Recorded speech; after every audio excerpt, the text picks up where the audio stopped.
And greetings, Earth Explorers. Welcome to X Squared Radio. I am your host, Brooks Agnew, coming to you from an undisclosed location in Flagstaff, Arizona.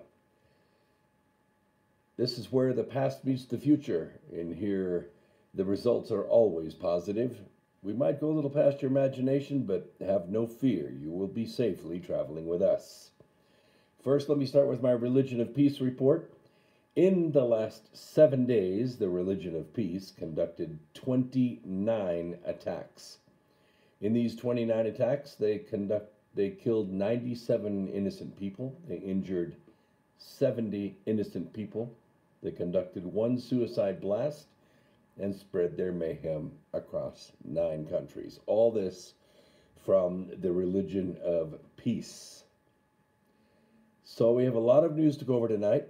Our call-in number, 213-233-3998. You can call in. I will try my best to try.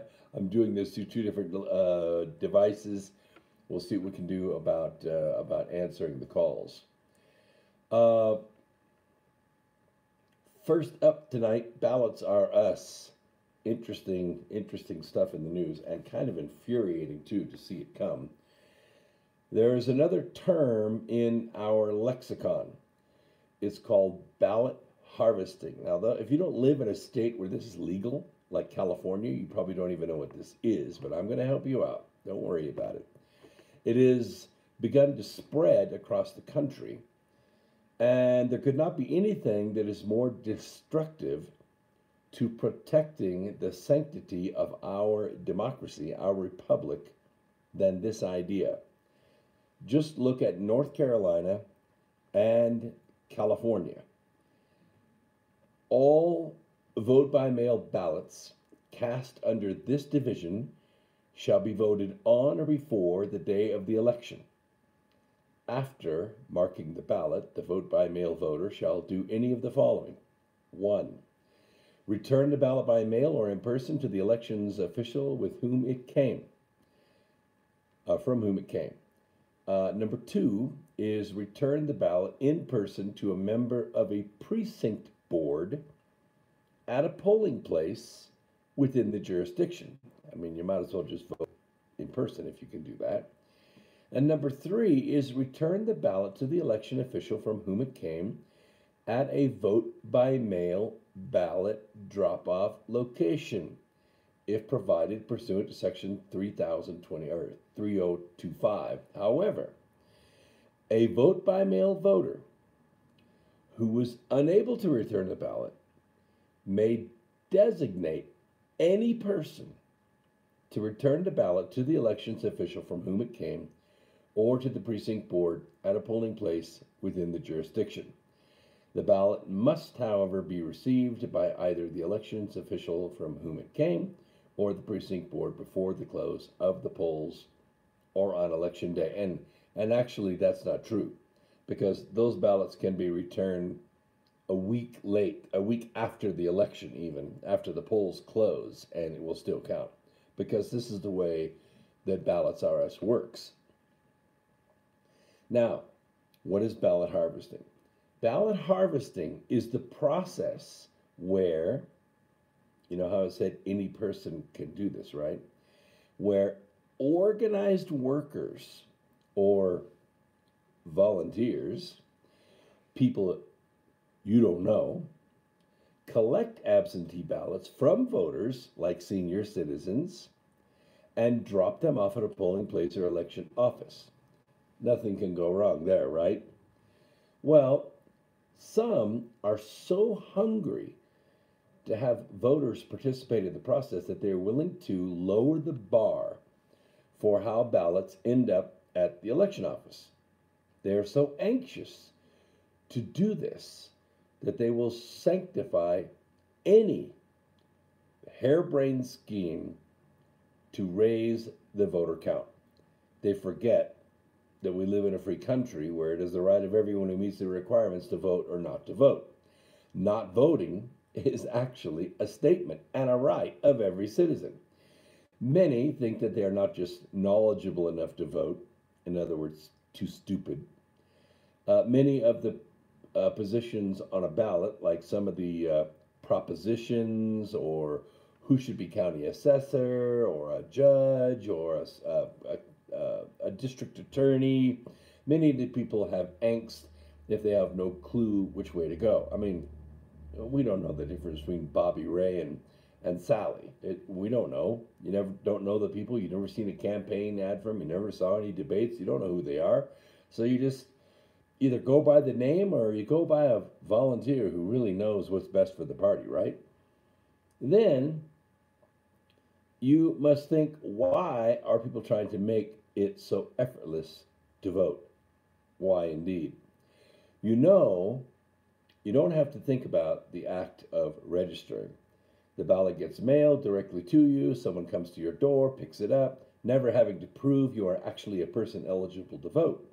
One might think that someone should have to put in a little effort into wanting to vote, learning about the issues, eager to receive their ballots so they can participate in the election process.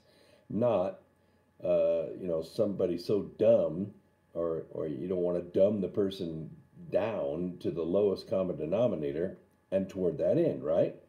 Now, it makes sense that the same people who encourage the ballot harvesting, Democrats, are against voter ID laws or having county registrars clean the voter rolls, like, dead people. It is not a far-fetched idea to think that they have ulterior motives other than getting a higher voter turnout. If they do not have an ulterior motive when they are ballot harvesting, why are they only doing that at homes they believe support their partisan ends and their interests instead of all the homes to enhance the overall voter turnout? Why is it every single time the election is over and the Republican wins the precinct, all of a sudden Ballots R Us shows up in their big enterprise trucks and they unload cases and cases and cases of ballots, and every single one of them are Democrat? Why is that? Have you ever asked that question? Well, I'm going to try to answer it for you.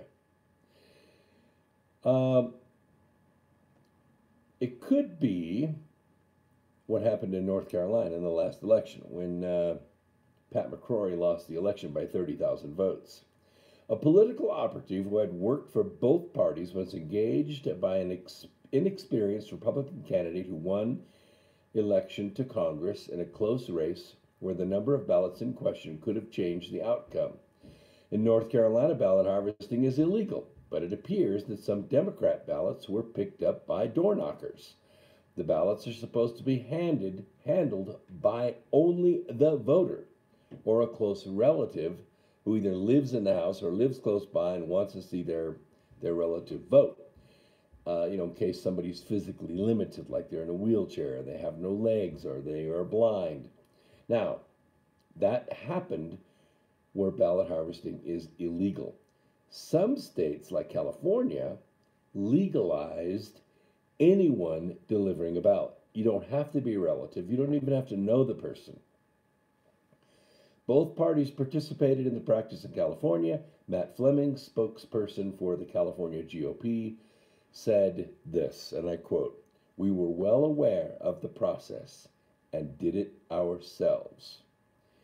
The difference here is that the Democrats had huge sums of money to pay volunteers, money to train people, money to conduct the ballot harvesting, and they did so. There were at least 9 precincts in California that were actually won by Democrats in the 2018 midterms, but later were lost because additional ballots were discovered from Ballots R Us, and then all 9 of those precincts flipped and they all became Democrat. Dale Neugebauer, former chief of staff for Congressman Darrell Issa, who's a Republican from California, this is what he stated, and I quote, "I have a little bit of professional admiration for how well the Democrats executed their plan. That can happen when billionaires pour millions of last-minute dollars into a district, as both Tom Steyer and Michael Bloomberg actually did. But just because it's legal and no charges were made in California doesn't eliminate the opportunity for fraud as part of the process. Orange County, California. I'm originally from Orange County, California, and have a friend that lives there right now. And quite frankly, they're furious at the way the 2018 midterm elections went, because that area is notoriously conservative, and yet Democrats won every single precinct. It was a Republican stronghold for a long, long time, maybe 3 decades. They had 250,000 harvested ballots turned in on election day. 250,000. Some cities don't even have 250,000 voters, but they had 250,000 harvested ballots. Now that's a volunteer effort. You know how long it takes to collect that many? Well, if you have 250,000 volunteers, it takes, 5 minutes, but they don't. They probably have a few hundred volunteers, which means they were paid to go out and knock doors, go to nursing homes, go to trailer parks, go to senior citizen communities and harvest ballots. And they probably already have a network of addresses that they've been going to election after election after election to harvest ballots. The Republicans have no infrastructure to pursue testing as to how or whether this process was actually manipulated or fraud was part of the process. But I can guarantee you, 250,000 harvested ballots, all of them going for Democrats, it just doesn't work that way, folks. Think of how dubious this process is by its very nature. You have someone show up to your house, they state they are there to collect your mail-in ballot for you. They may have a little, special hat on and a little button, and they may have a nice bright smile, and they may have a script that they have rehearsed, and they seem very professional, and they're there to help you. And you just hand over your ballot to a stranger who comes to the door. Government officials warn you about strangers coming to your door, trying to sell you anything from magazines, solar panels, roofing, gutter guards, you name it.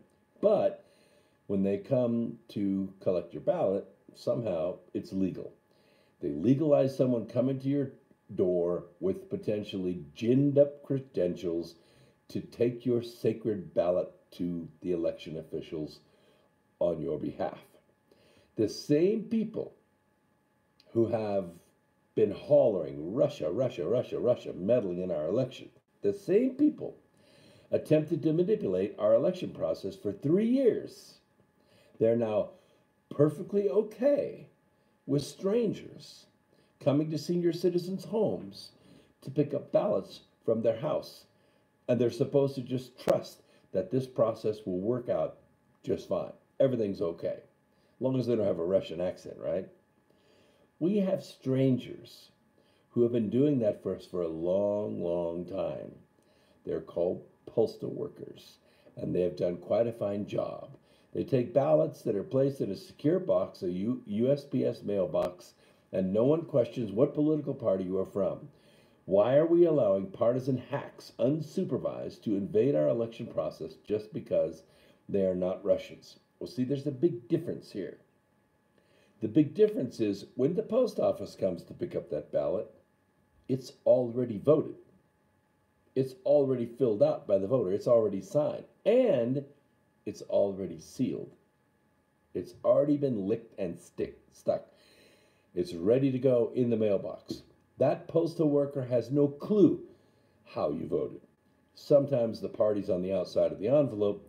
Some states are like that. You get a Republican ballot or a Democrat ballot based on your party affiliation. That's on the outside of the envelope. True, they could say, oops, this one's a Republican. All of a sudden I lost it. I don't know where it went. It could happen, and you have no, audit trail to find out if your ballot actually made it to the elections office or not. But for most states, it's blank on the outside. No one knows what went on the inside.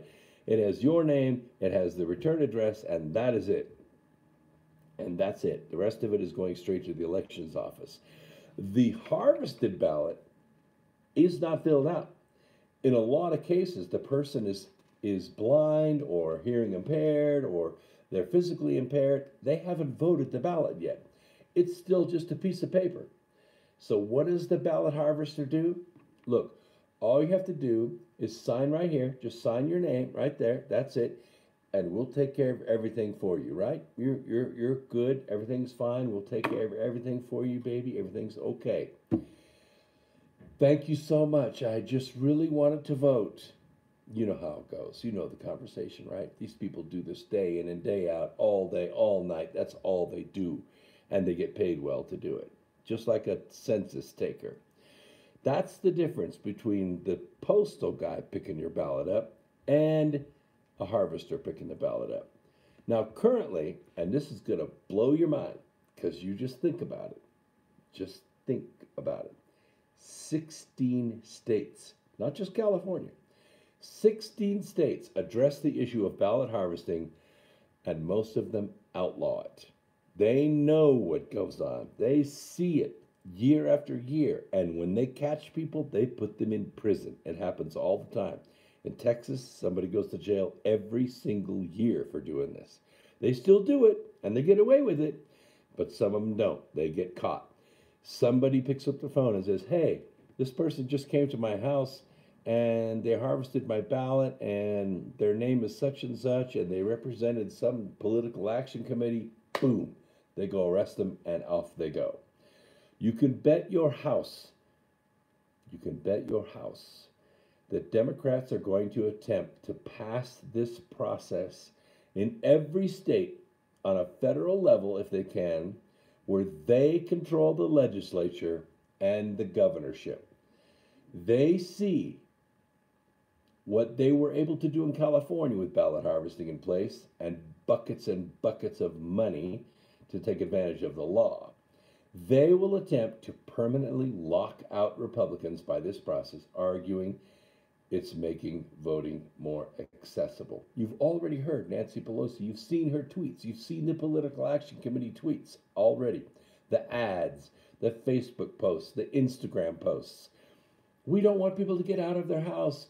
These senior citizens are so afraid of getting infected with the COVID-19 virus, the Wuhan virus, that they don't want to vote. They need their ballots picked up for them and taken to the voting. No. They can mail it. They can seal it up, lick it, and mail it. And the post guy, the postal carrier, will take it right there, and nobody's going to mess with it. But Nancy Pelosi actually tried to sneak it in this last emergency funding bill, the stimulus bill. And she's going to try again. We need to watch like a hawk. What it really is doing is opening up our election system to greater and greater levels of fraud. Voter fraud on a level we have never seen before. Voter fraud on a level they don't see anywhere except maybe in Iran, okay, when 95% of the people elect the Ayatollah. And you know that is absolutely not true.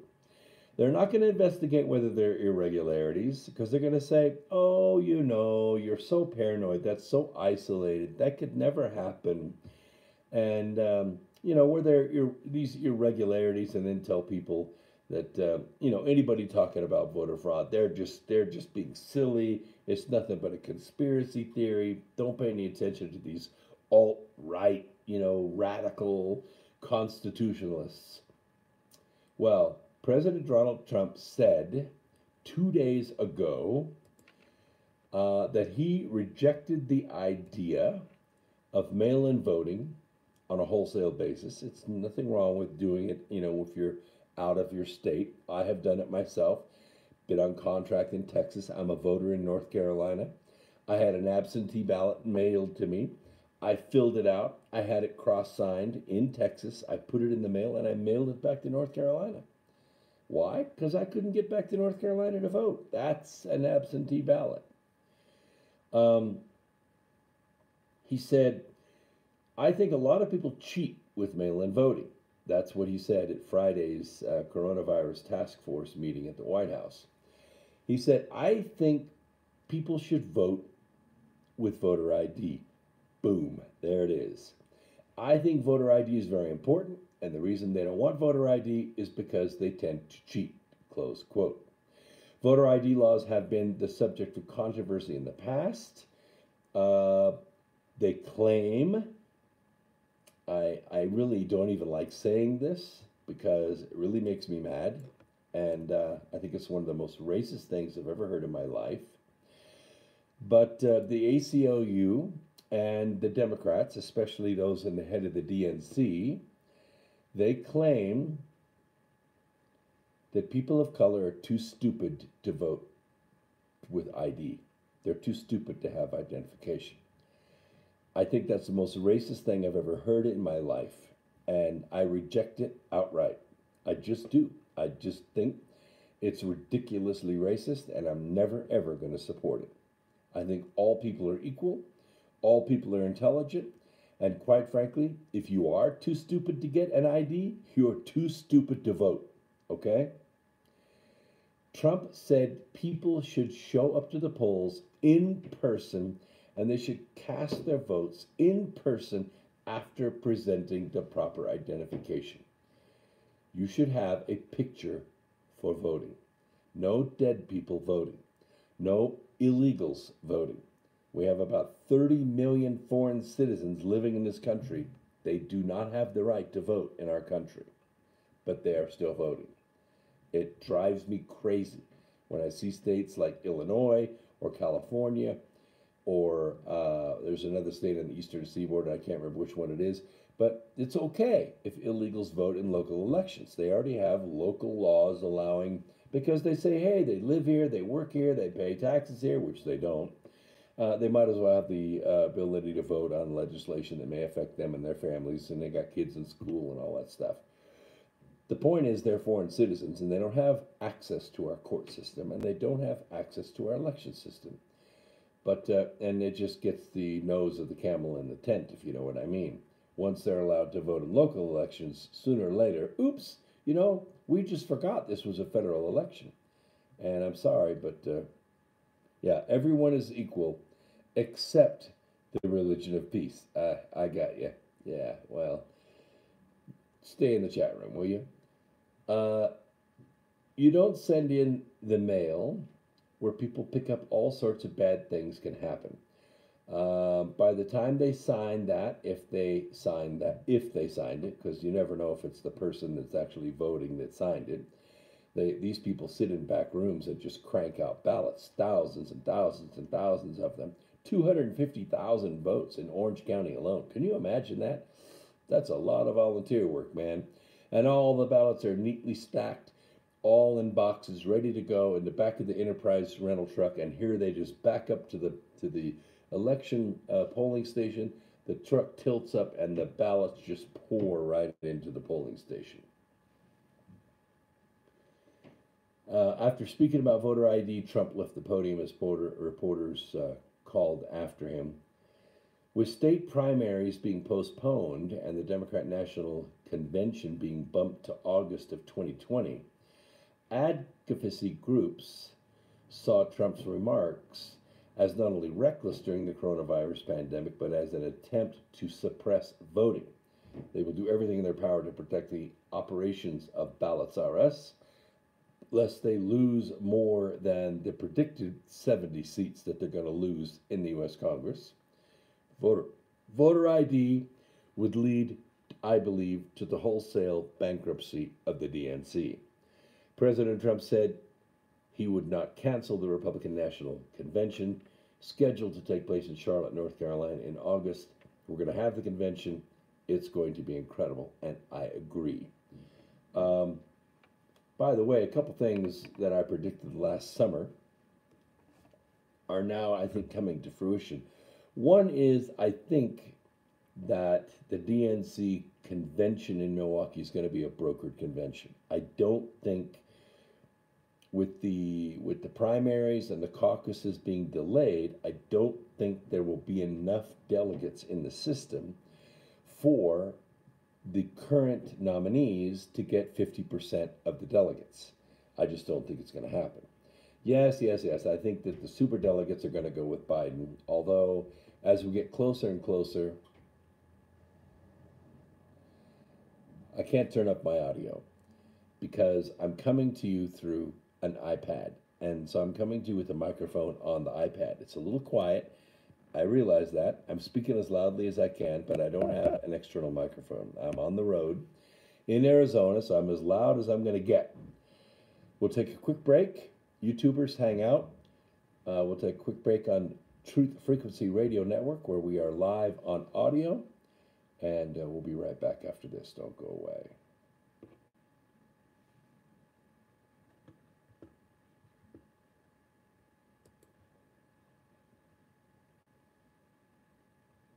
I don't hear any audio for the commercial, but it should be breaking in any second.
Okay, welcome back to X Squared Radio. America Free Radio Studio is live in an undisclosed location in Flagstaff, Arizona. We're makeshifting it here so you don't see my regular uh, masking on the YouTube, but we're coming to you live through an iPad, and the phone's over here and the computer's over here.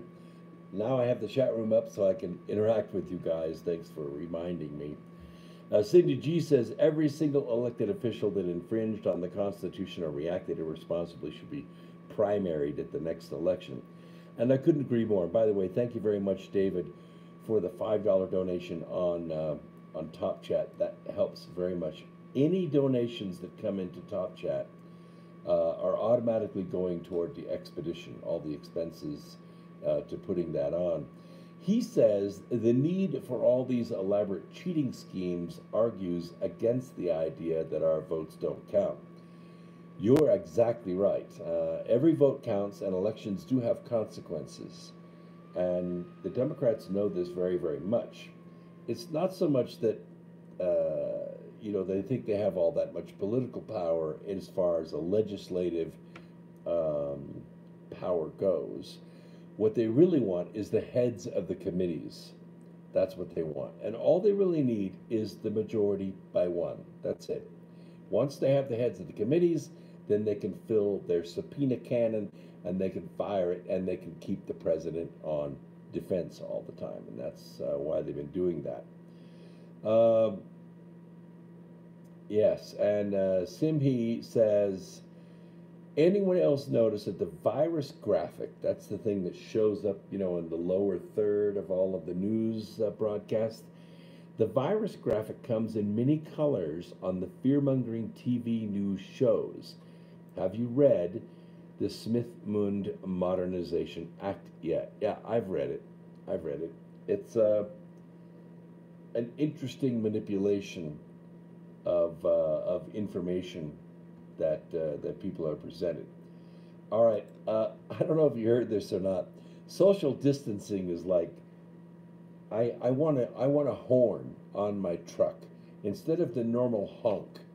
When I hit it, I want it to say social distancing. Get the heck out of my way. That's what I want the horn to say. But it's not enough really to stay away from people. You have to do approved activities. You can't actually be outside looking like you're having fun. A paddle boarder was arrested 3 days ago after ignoring lifeguards' orders to get out of the ocean near Malibu Pier despite beach closures amid the coronavirus pandemic. Notice how you always put those words together now. It's all part of the lexicon. You can't move it around. It's all set in concrete. Coronavirus pandemic. It's all like right there. I don't see anything in there that says anything about China, though. That's the thing. County lifeguards patrolling the shore by boat, like they surrounded this guy like sharks around him as he was paddleboarding around the ocean there near the pier. They tried to get the man to come ashore. He probably said something like, I'm a free American and I can paddle where the hell I want to. Anyway, despite repeated orders to exit the water, the man continued to paddleboard for at least 30 minutes. Lifeguards eventually flagged down Los Angeles County Sheriff's deputies who responded by boat to help, according to the Sheriff's Department.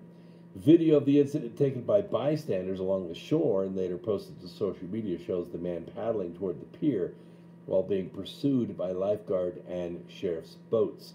The man, who was not identified by authorities, eventually made his way to the beach where he was arrested, and this was the charge, suspicion of disobeying a lifeguard and violating Governor Gavin Newsom's stay-at-home order, a misdemeanor. I think I'd fight that one in court because technically speaking, he wasn't in California.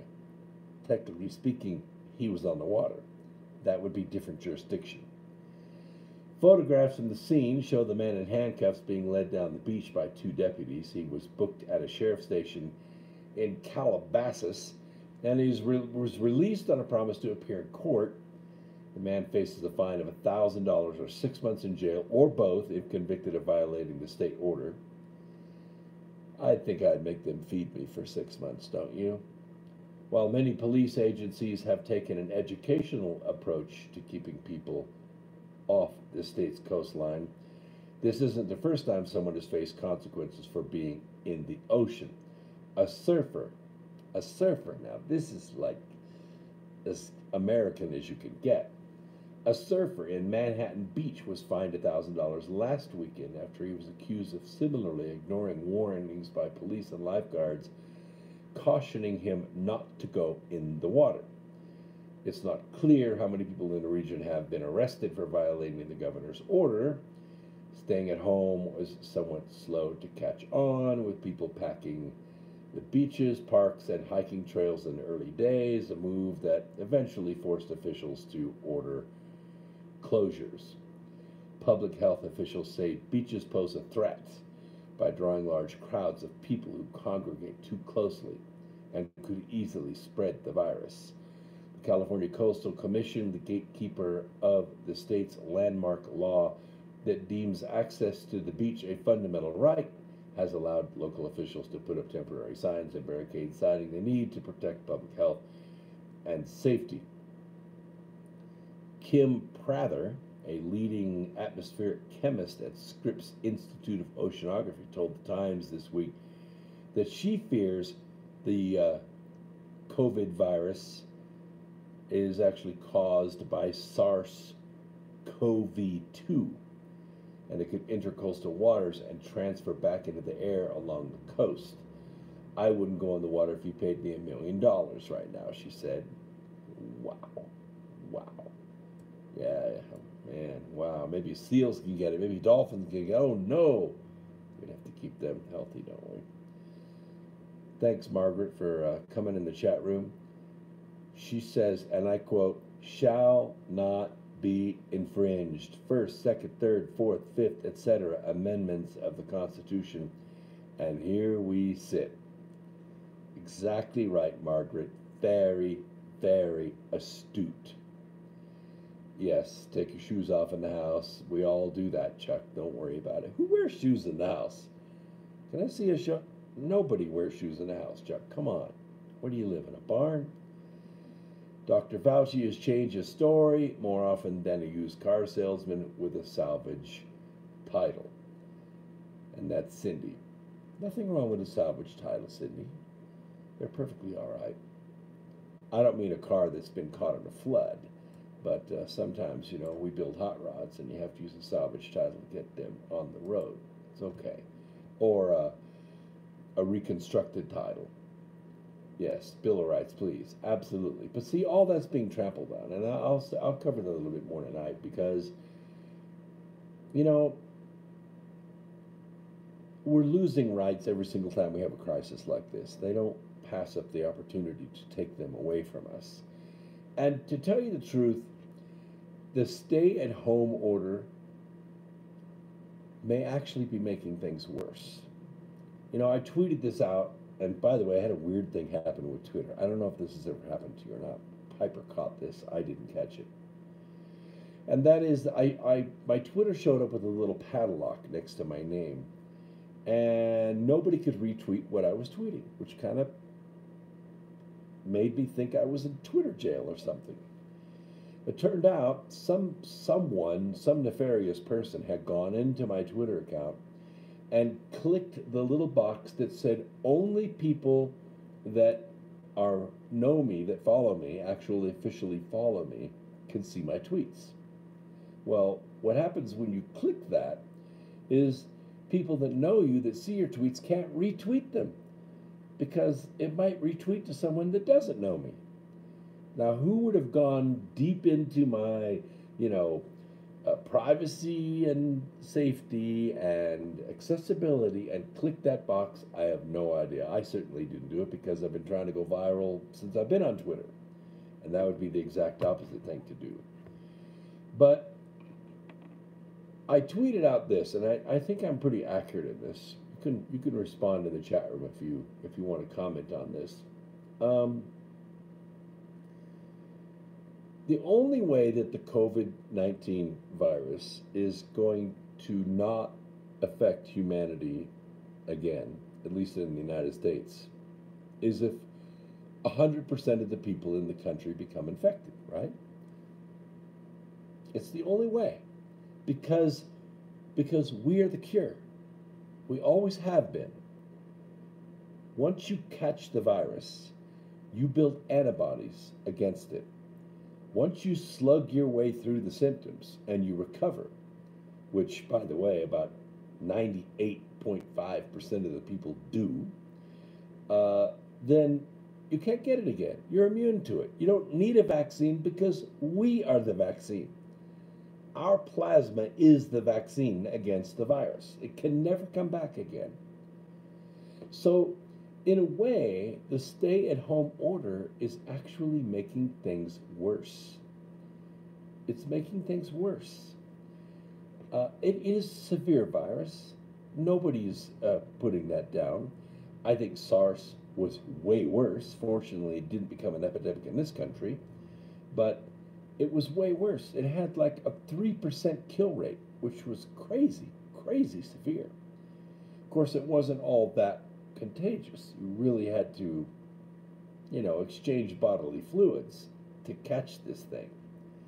And there's no doubt that COVID-19 is way more contagious than SARS was. And Lucky makes a very good point. She says, I think everyone already is carrying the virus and that it isn't hurting us. Those with dread diseases or compromised immune systems are susceptible to the symptoms. I agree with that. The way this virus works, the way any virus works, is it can't divide on its own, right? It's not alive, technically speaking.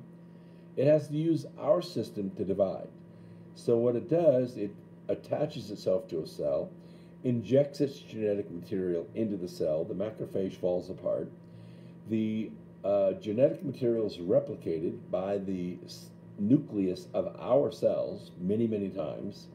More macrophages are made, the cell bursts, the viruses go off into the system and look for more cells. So it's a logarithmic growth, okay? Logarithmic. It's not exponential, it's logarithmic. It grows by factors of 10.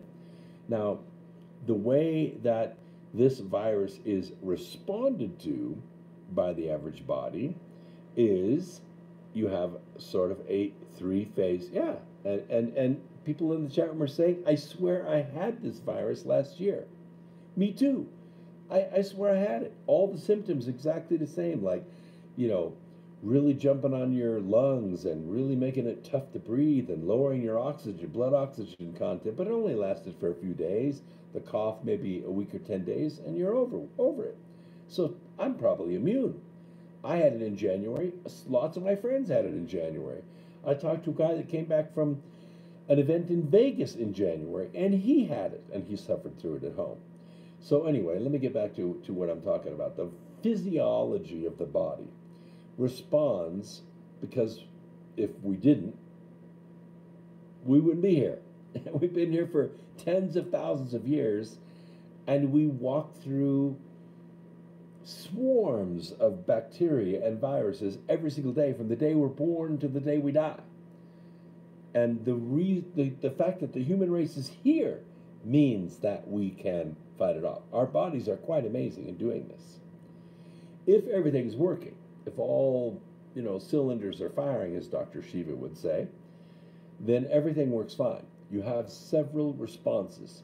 The first one is a histamine reaction. Now there are several levels of this. There's inflammation, because the area that is infected becomes inflamed, the temperature goes up.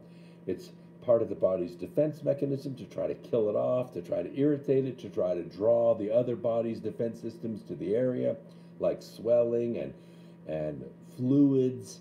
Sometimes it'll swell, sometimes you will get large amounts of mucus on your lungs and your nose, trying to flush the virus out. That's one of the reactions. The second one is that the T cells in the body are alerted to the presence of a foreign invader, and they're mobilized and they go after it. And T cells are very efficient in just nuking these things and taking them out of the body.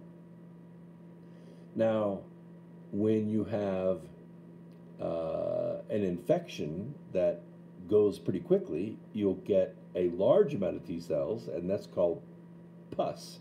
And nobody likes to even think about that or even say the word, especially this close to supper time. But the fact is that the body has several different ways of fighting these things off. Now, if you don't have all cylinders in your engine, you have a compromised immune system, you're taking drugs to suppress that immune system, maybe you have an autoimmune disease, maybe you've had cancer treatment, maybe you have diabetes, maybe you have lupus, or maybe you have Crohn's disease, and you're taking drugs to treat those. Now, as it turns out, the drugs that you take to treat lupus are the very drugs that cures coronavirus, but let's just set that aside for a moment. The point is that the human body will make an effort to try to fight these things off. Sometimes it's acute, sometimes it's chronic. For the flu, usually it's acute. It comes on quick, it kicks your butt, it makes you ache, it makes you cough, it gives you a fever, it sometimes liquefies your bowels. I mean, all kinds of reactions, but it's acute. That is to say, it doesn't hang around for months.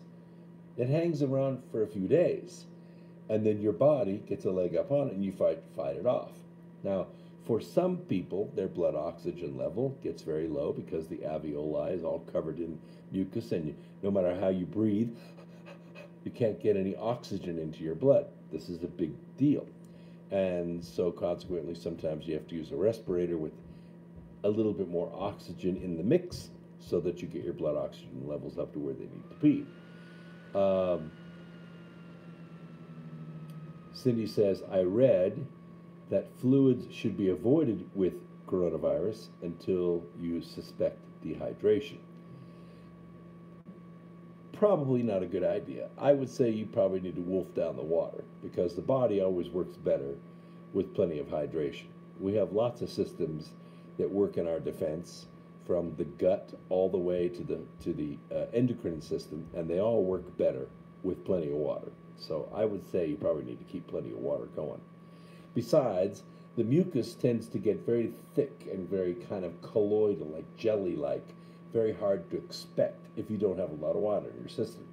You have more water, the body can then use it to flush things out. Anyway, all good thoughts. And Lucky says, drink hot beverages. It works for the lung issues. Yeah, I agree with that. And maybe hot sauna or a steam bath, if you can get access to it, would also, or a hot shower would help. So with the stay-at-home order, we isolate ourselves at home, and as a result, the economy is being screwed. I mean, our gross domestic product is in the crapper right now. Everybody's is.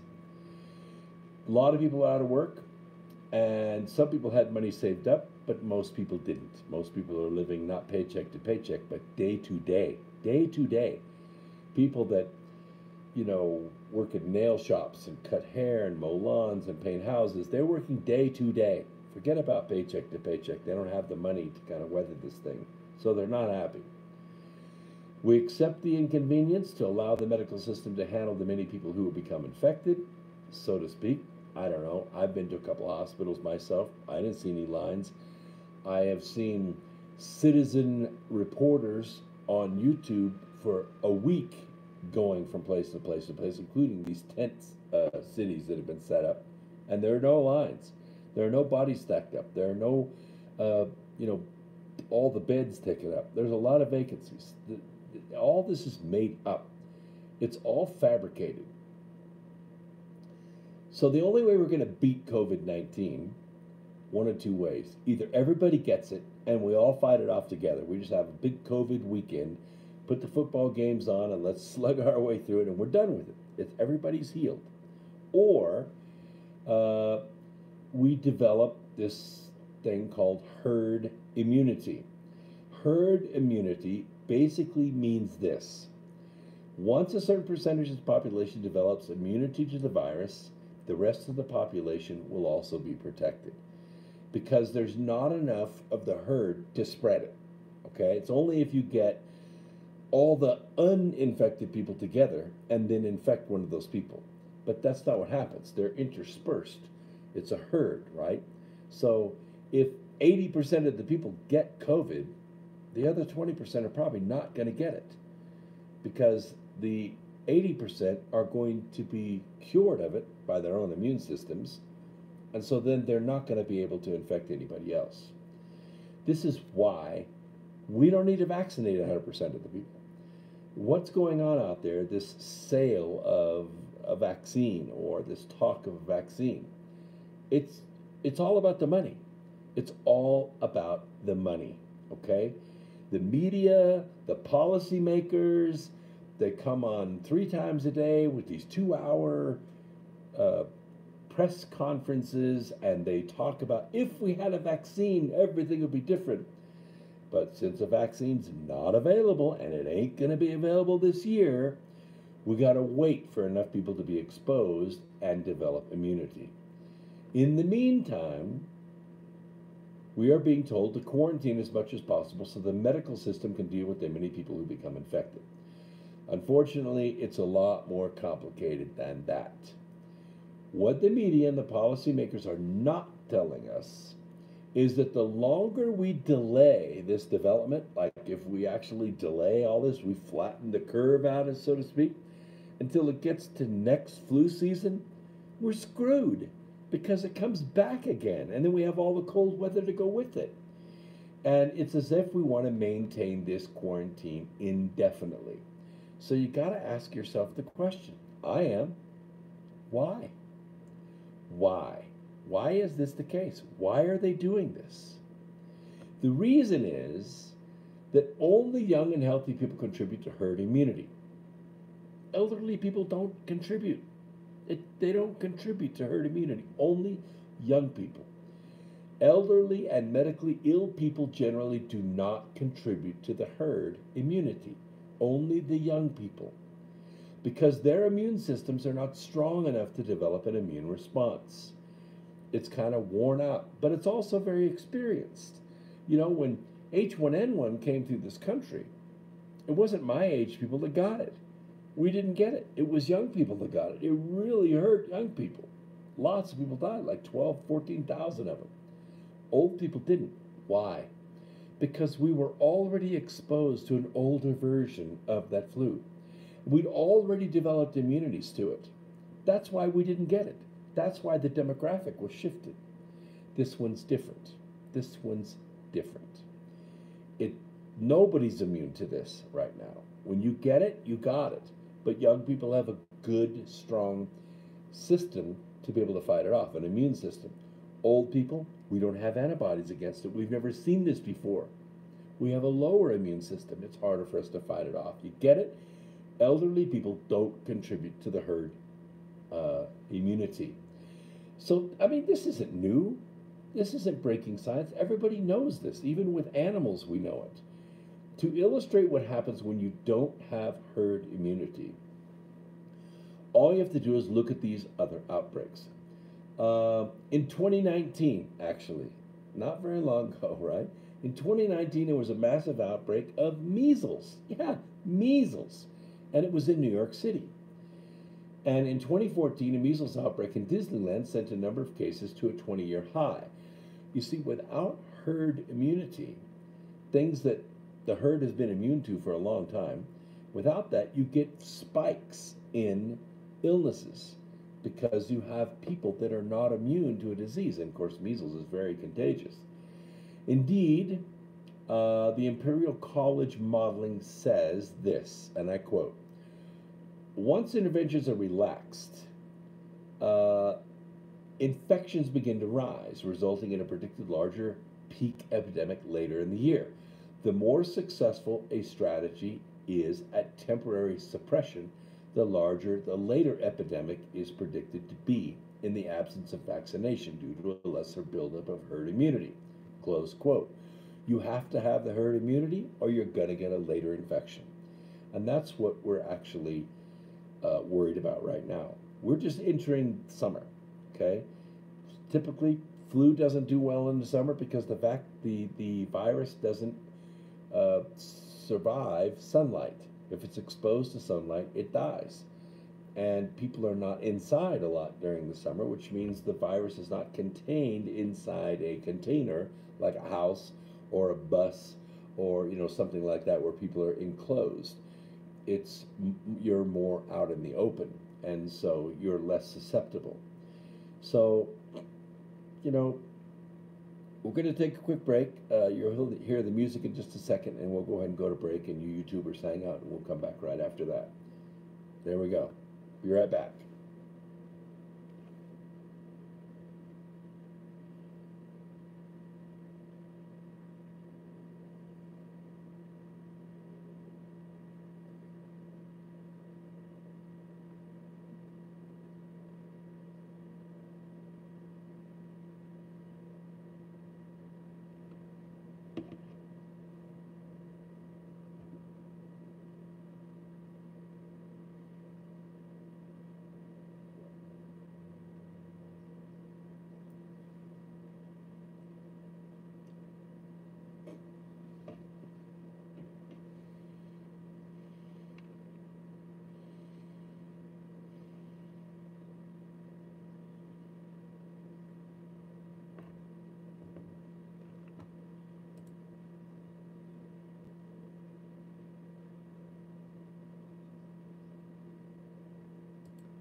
By the way, welcome back to X Squared Radio, coming to you live through the America Free Radio studios somewhere in an undisclosed location in Flagstaff, Arizona.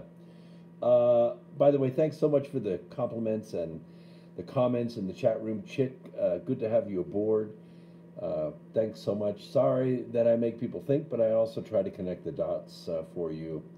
And the way to get this out so that more people hear it, because you figure after 15 years that we would be a mainstay out there as far as YouTube, is to share the crap out of it. So if you have the ability, I don't care how big or small your network is, every little bit, every little listener that comes into the chat room, every single subscriber is important to me. And if you participate in the chat room, I will do my best to recognize you and to comment on your intelligent thoughts.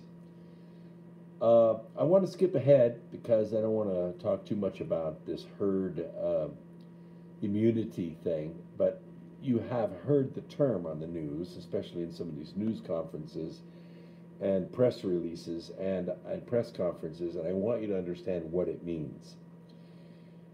If you have, for instance, an elementary school with, say, 800 students in K through 8 or K through 6,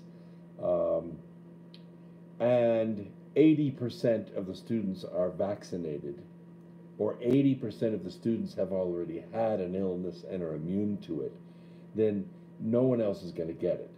You're not going to get enough of a contagion to make it happen. That's what we talk about when we talk about herd immunity.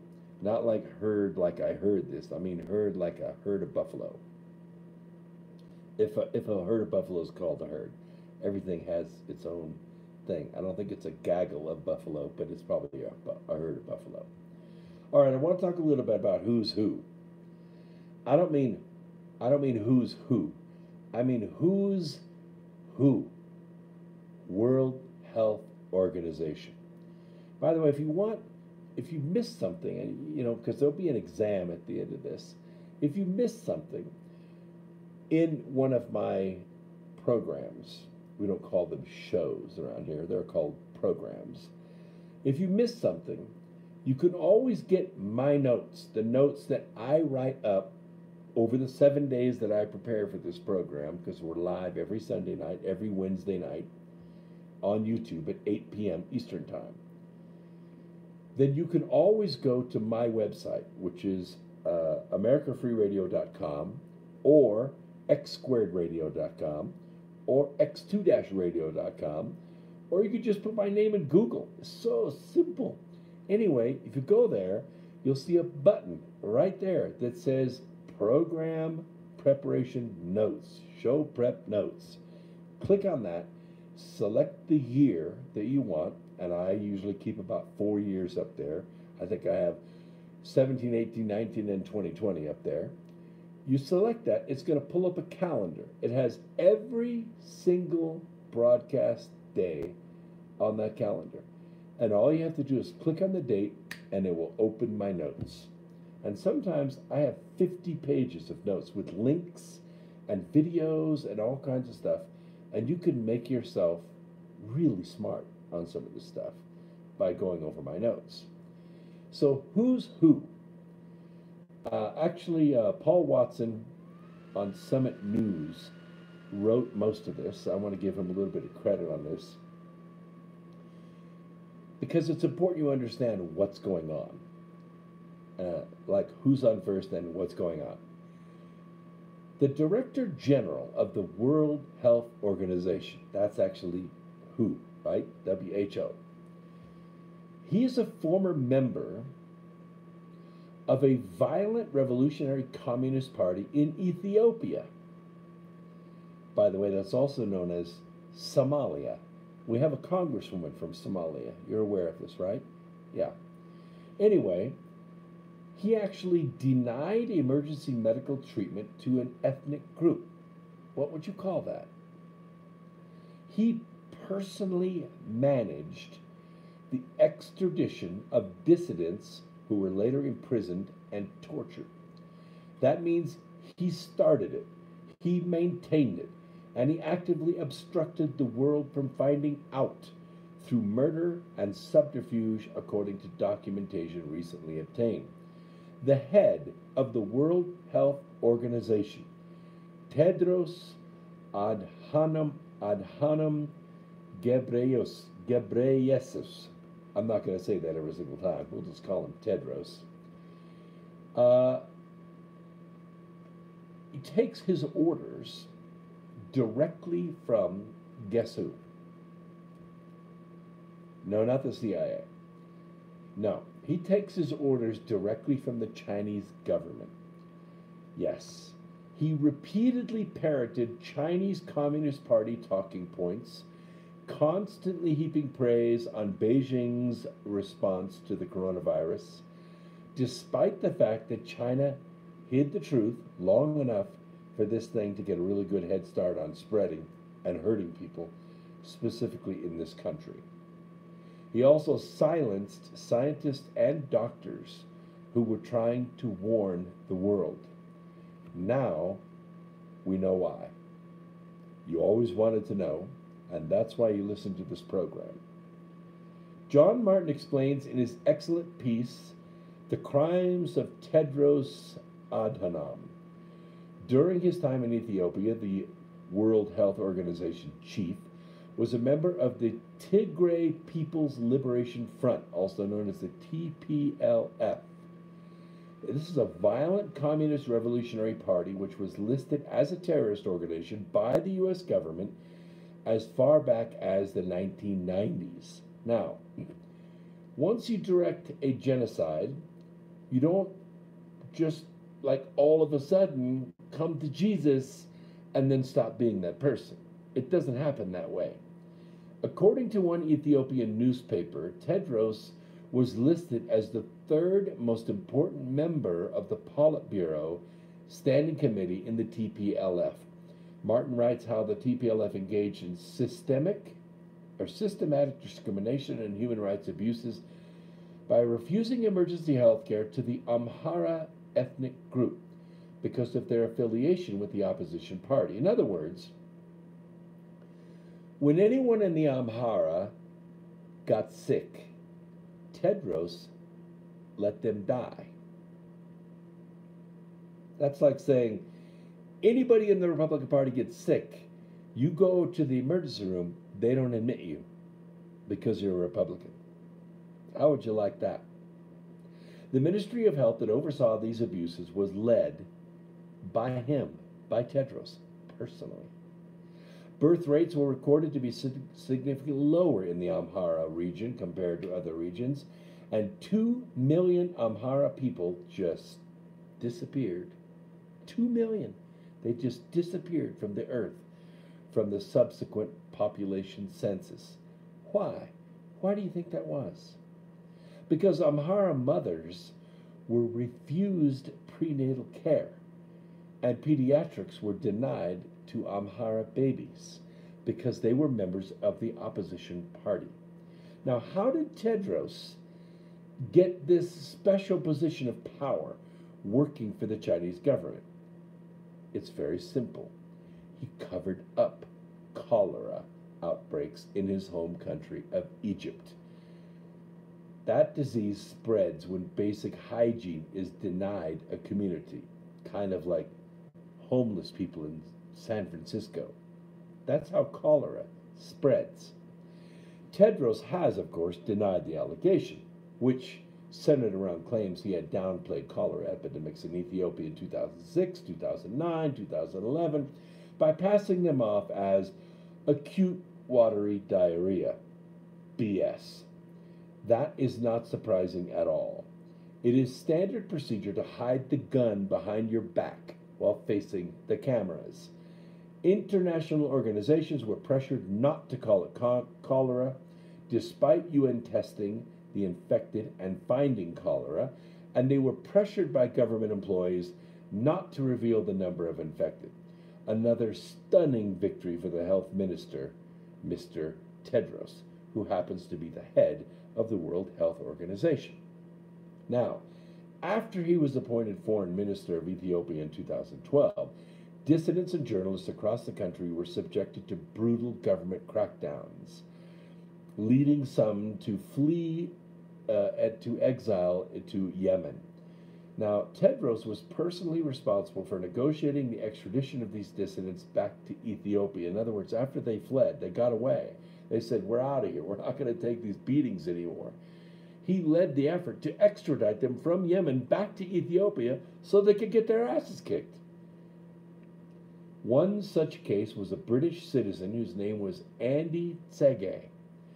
He was arrested at Sana's airport and twice given a death sentence in Ethiopia. This led to the involvement of the British government, who threatened denial of aid to Ethiopia unless he be granted asylum. Tedros responded that Mr. Tsege was being treated very well. He even has a laptop. Have you ever heard of a political prisoner with a laptop? Me neither. Andy, of course, after his return to the UK, told a somewhat different story of being tortured for days on end alongside dozens of other prisoners. Dissidents being imprisoned and tortured? Yeah, right. No wonder Tedros is so effusive in his praise for China. Oh, but it gets worse. It gets a lot worse. As recently as 2016, the Tedros Ethiopian government department attempted to force relocation of 15,000 in the Oromia region because it wanted to requisition their land. It wanted them out. This led to mass protests, of course, that people didn't want to go, by which Mr. Tedros and his government department resisted by shooting them, and then a stampede that killed 500 people, according to Human Rights Watch. Tedros then embarked on another brutal crackdown, and this time he arrested 70,000 people. They were tortured, they were sent to forced labor camps to build roads or chopping sugarcane. Tedros subsequently tried to downplay the violence, falsely claiming the police weren't armed and the numbers weren't as high as stated. But after ascending to this lofty position within the World Health Organization, where he got to wear a suit and tie every day, Tedros appointed mass murdering dictator Robert Mugabe to be a goodwill ambassador to the World Health Organization, while also defending Uhuru Kenyatta, under whose government 1,300 people were killed following rigged elections. Tedros, of course, takes every chance he can to praise the good governance of China and give the human rights record of the People's Republic. It's no wonder he likes them so much.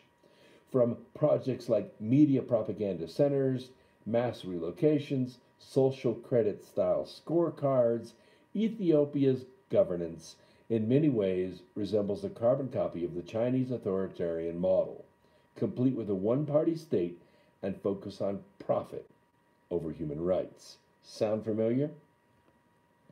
In the meantime, in the immediate aftermath of the coronavirus outbreak, you remember that, right? It's like just 8-9 weeks ago, right? Pretty close. We have a fast news cycle, but it's not that fast. People are still getting over the effects of the first wave. The World Health Organization, under Tedros' direction, amplified Chinese fake news that there was no human-to-human transmission of COVID-19 as late as January 14th, despite this having already occurred in December. Probably happened in November, if you really want to know the truth of it. So the World Health Organization and Tedros also repeatedly demanded countries not impose border controls. Just let people move where they want to move. Sound familiar? Sound like a Democrat Party? Exacerbating the spread of the disease while appearing to be more concerned about political correctness and the stigmatization of the Chinese people. Sound like the anti defamation league, I guess, for Chinese people. So, I mean, in a sane world, instead of, leading a global organization like the World Health Organization, kind of respected, suit and tie and all, Tedros and his cronies should actually be in jail, don't you think? They should be arrested and they should be tried for espionage and crimes against humanity, the likes of which we have not seen in decades. If you want to talk about Stalin, you want to talk about, some of the more horrendous Chinese dictators that we've had. Uh, he should be in jail. He should be arrested and taken before the International Criminal Court. And if he was found guilty, he should spend the rest of his life in prison. He should not be the head of the World Health Organization, and he should not be a well respected member of the global community. This is the man that all but ensured that you lose your job. This is the man that said you lose your business, you lose your life savings.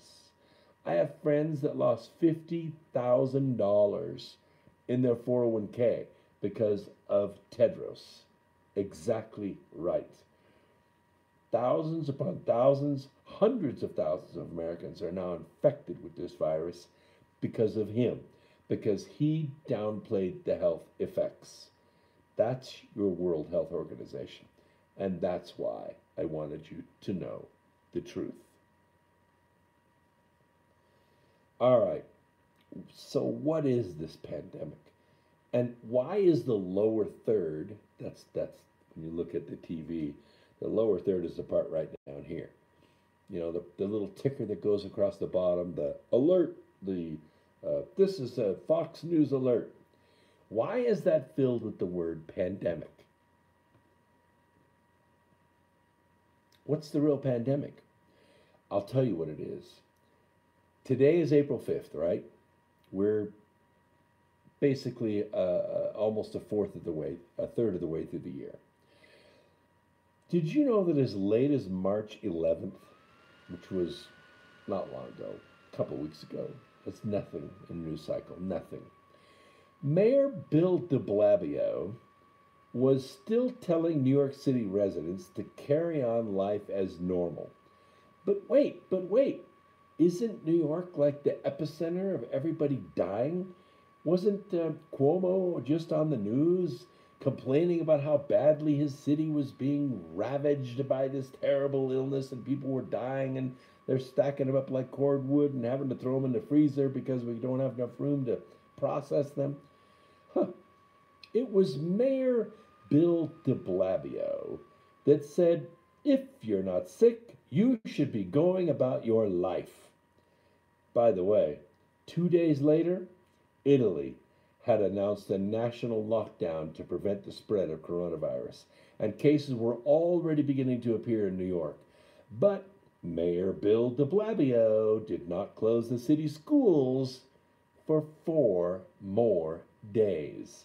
Now that New York City has become the epicenter of his pandemic, more than 32,000 cases as of today, with nearly 700 deaths as of today, and I kind of doubt that, by the way, because it's quite amazing to me. If you look at the curve of adult pneumonia, it went way down. At the exact same time that coronavirus went way up. So, shouldn't we be happy? I mean, shouldn't we be? The COVID-19 is the cure for adult pneumonia, right? I mean, according to the graphs, that's what you're saying, right? COVID-19 is the cure for deaths by adult pneumonia. No, that's not what's happening. What's happening is people that are dying of adult pneumonia are being called COVID-19 victims. Yeah.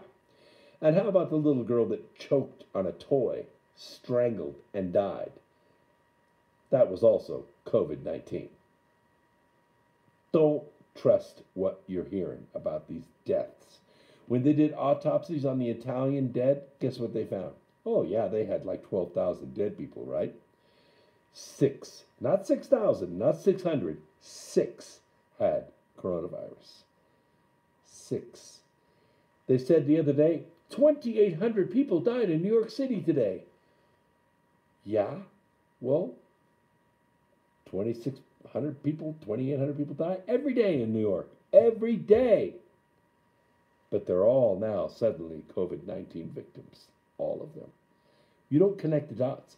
You don't actually see them both in the same sentence because they don't actually want to lie to you. What they're doing is they're deceiving you. They're deceiving you. Mayor Bill de Blasio. Jim Garotti of the National Review, he's compiled a timeline of how New York City officials dealt with the crisis. This is the facts, okay? They were reckless. They were mind-blowingly reckless in hindsight. Early on, their main concern was that the virus might damage or discourage city residents from attending Chinese New Year celebrations. Yeah, what the heck are you talking about? I quote, I want to remind everyone to enjoy the parade and not change any plans due to misinformation spreading about coronavirus. The city's health commissioner, Osiris Barbeau, said in a February 9th tweet promoting festivities in Chinatown. As idiotic as such declarations now seem, we must note that hindsight is always 20/20, right? Well, yeah, it depends on what you want hindsight to show. Very few Americans in early February even believed we faced any great danger of the disease. We didn't really change our behavior. I didn't, you didn't. Democrats and the media, but I mean, that's kind of an oxymoron because it's exactly the same thing. It's redundant. Democrats, media, or Democrats. Let's just call it all the same, right? Democrats have spent recent weeks blaming President Trump for this crisis. Aha. Now, that's the real epidemic, isn't it? It's Trump derangement syndrome. That's really the pandemic, right? That's really the epidemic. Quite interesting. I find that very interesting. The president announced a ban on China travel from China on January 31st, which, by the way, was 10 days after he found out about it. That's pretty dang quick as far as presidential action on something that big. Democrats just pounced on it for that. He said, and I'm going to quote this. This is no time for Donald Trump's record of hysteria and xenophobia, hysterical xenophobia and fear-mongering to lead the way instead of science. That was China Joe Biden. Yeah. He said the day after the China travel ban was announced, while falsely claiming that Trump made draconian cuts to federal health agencies. That wasn't true at all. At the time, the known worldwide death toll from the Wuhan virus was still less than 200. And because the Chinese government had sought to suppress the facts about the disease every way that they could. I mean, if you think about it, you can't even spread a scowl in China. They don't want that. You have a judgment system that goes on there. The liberal media weren't sounding the alarm. Let's see. The headline on January 28th, in fact, January 28th, this is after the travel ban from China. This is a BuzzFeed article. Let's see. It said, don't worry about the coronavirus. Worry about the flu. Yeah, makes sense to me, don't it you? January 29th, Farhad Manju published a column in the New York Times with the headline, quote, beware the pandemic panic. Yeah, that was it. They downplayed the danger. Let's see. What worries me more than the new disease is that fear of a vague and terrifying new illness might spiral into panic, and it might be used to justify unnecessarily severe limits on movement and on civil liberties, especially of racial and religious communities and minorities around the world, close quote. One thing we can never expect from elite journalists is accountability. Wow, that was a long time ago. No, it wasn't. It was January 18th. It was January 27th, January 28th, January 29th. That's not ancient history. That's just a little bit ago. Oh, I don't recall. I don't recall. Jeez, it's crazy. This is the orange man bad theory of causation, where everything bad is ultimately Trump's fault. And the proponents of this theory evidently can't understand why it has cost them their credibility. Quick break. We'll be right back after this. YouTubers, don't go away. We'll be right back.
Welcome back to X Squared Radio, coming to you live through the America Free Radio studios, remotely in an undisclosed location in Flagstaff, Arizona.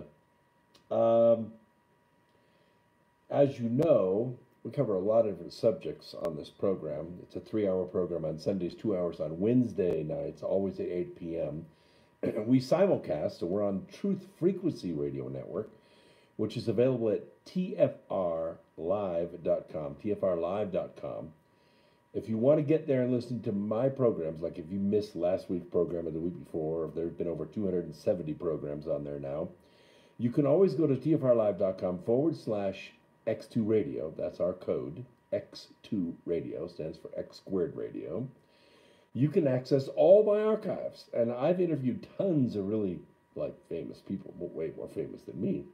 And you can access all of that for about the price of a cup of coffee, as well as the other 37 fine hosts on the Truth Frequency Radio Network, because this is where the truth freaks hang out.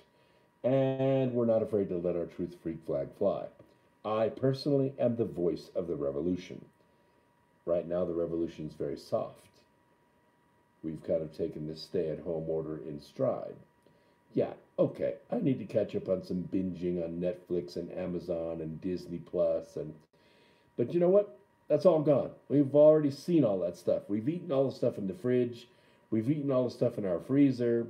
We've gone through the extra stuff we had stored in our garage, except for the rice. We haven't gone through the rice yet, or the dehydrated stuff that we have. We'll do that if we really have an emergency. And maybe some of the restaurants, they shut down, the bar shut down. That was bad. Sports, they shut off. No bread, no games. Eventually, people are going to revolt. And I don't mean they're going to revolt like go charging down to the Costco. But I mean, it's at first going to be a soft kind of defiance, a lack of willingness to comply any further. Yeah. So you went down to the Walmart parking lot, and there were very few people there. But then in a few days, there were a few more. And in a few days, there were a few more. And I went to Walmart today, right here locally, and it was packed. It was just like every single day, hardly a parking place in the Walmart parking lot. The greeter was there. Actually, they had two greeters there with a little phone app, some kind of phone app that they were thumbing away on. Maybe they were counting people in and counting people out. I don't know. Who knows? But they weren't taking my picture. Doesn't matter if they were anyway, but I mean, they were probably counting people in and out. The point is, every single register was full. All the self-checkout was full. And, we were dodging people in the aisles, but the big, long, pre-printed stickers on the floor that said social distancing, stay so many feet apart, blah, blah, blah. We're already softly revolting against that. 10% of the people had masks. 90% of the people didn't. Everybody was friendly. Nobody was pushing, nobody was shoving, nobody was discourteous. You know why? Because this is America. This is what we do. We are naturally, fiercely independent people. We're independent thinkers. We're independent feelers. We express ourselves. Yes, we're all mostly law-abiding. 99% of us are law-abiding. Except when we think that maybe the law is wrong. When the law is saying, oh, we don't want you to be American anymore. We don't want you to have the freedom to move about. We don't want you to have the freedom to assemble. And we don't want you to have the freedom to speak. We don't want you to have the freedom to bear arms. We don't want you to have the freedom to assemble. Then we begin to softly revolt. And then we get serious about it. The true source of what's going on now. We really want to get to it, don't we? We really want to know. How could all this be so coordinated? How could all this be so well coordinated over 127 different countries? All this stay-at-home orders, lockdown orders, Texas and Tennessee and North Carolina, California, Seattle. Oh my gosh, Seattle. 2016 documents show that the Wuhan Institute of Virology, an organization increasingly suspected of being linked to this Wuhan coronavirus outbreak, has been studying the virus over the last several years. And I think about 5 or 6 weeks ago, we covered on two programs. We actually covered it on uh, Quantum Connections with Lucky. It's on Mondays and Wednesdays at 7 p.m. Eastern Time. We covered it on that program where we had uh, the Chinese and the American scientists that were arrested. Do you remember that? There was like a half a dozen arrests. There was an American virologist who had been given money by China to go to China to set up a lab. He was arrested. And there were several Chinese arrested that had samples of viruses, and they were arrested at the airport, and their samples were taken. This was read, actually, over national news by the Department of Justice. And when did they come out and do that? Like, why did they do that? This was before Christmas, right? They read about the arrests. Maybe it was January, early January. So it adds to a growing body of evidence that suggests the disease, it didn't originate in seafood. It didn't originate in a wet market. It didn't just all of a sudden, pop out of a bat's ass and somebody got sick from it. That's not what happened. If the unconfirmed reports are true, it would not be the first time a deadly disease has escaped from a Chinese research facility. No, not at all. For instance, in March of 2004, 9 people became infected, with one fatally, after the deadly SARS virus escaped from the National Institute of Virology in Beijing, in China. The current coronavirus outbreak may have had a similar origin. According to reports from the South China Morning Post, Hong Kong's newspaper of record, the Wuhan coronavirus outbreak may be monumentally more severe than the government is admitting. Academics from the University of Hong Kong now estimate that the number of infected in Wuhan was well over 50,000. That's a staggering 1,456% higher than the original figure, which at that time was 2,800. A data-driven mathematical model from Hong Kong University academics predicts the number of infections of Wuhan coronavirus will actually see about 150,000 new cases every day in the Chinese megacity of Chongqing alone between late April and early May. The Chinese government continues to claim that only 2,800 people are actually infected with coronavirus in China, but their actions suggest even they don't believe these figures. Authorities had allocated a record-breaking $9 billion in funding to combat coronavirus outbreak. They've also quarantined entire cities with a total population of over 60 million. This is in addition to erecting several brand new 1,000-bed hospitals from scratch, from the dirt up. No epidemiological link was found between the first patient and later cases. None. Their data is also showing that in total, 13 of the 41 cases had no link whatsoever to the marketplace at all. That's a big number 13, by the way, with no link. It didn't happen that way. It didn't start that way. The virus came into that marketplace before it came out of that marketplace. That's what it proves. China must have realized the epidemic did not originate in that Wuhan seafood market. So, did the virus leak from the Wuhan Institute of Virology? Well, we maintain here on this program that that's probably exactly what happened. So, we have to ask ourselves the question. Let's just look at it in a binary fashion. It happened accidentally, or it happened on purpose, right? Accidentally on my left hand, on purpose on my right hand. All right, if it happened accidentally, it probably happened a couple of different ways. Either a worker sold one of the lab animals to the live market, which then in turn infected people, which we've already shown that approximately a third of the people that had the virus had no connection to that market whatsoever. This is the original 41 cases. So that's probably out. It could have leaked out of a vial of some kind, to or from, or they had an air conditioning failure or something and it leaked out. It could have. It could have. Or it happened on purpose. Now, if it happened on purpose, let's think of it in a binary fashion again. It either happened on purpose officially or it happened on purpose unofficially. All right, let's talk about unofficially first.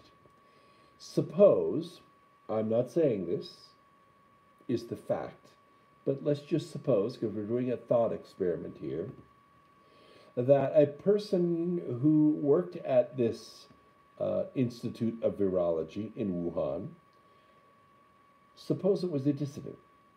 Suppose it was somebody that had a poor social score. Oh, they're smart. Oh, they're really smart. Really great virologists, but they have a bad attitude. They have a scowl on their face. They have a divorcee, or they spoke to somebody in one of the political parties that the Chinese party doesn't like, the Chinese government doesn't like. So he's a dissident. And he discovers all of a sudden that his vacation plans to Vegas have been canceled. They've been canceled because he has a poor social score. Nope, I'm sorry, we can't sell you that plane ticket because you have a bad attitude. Really?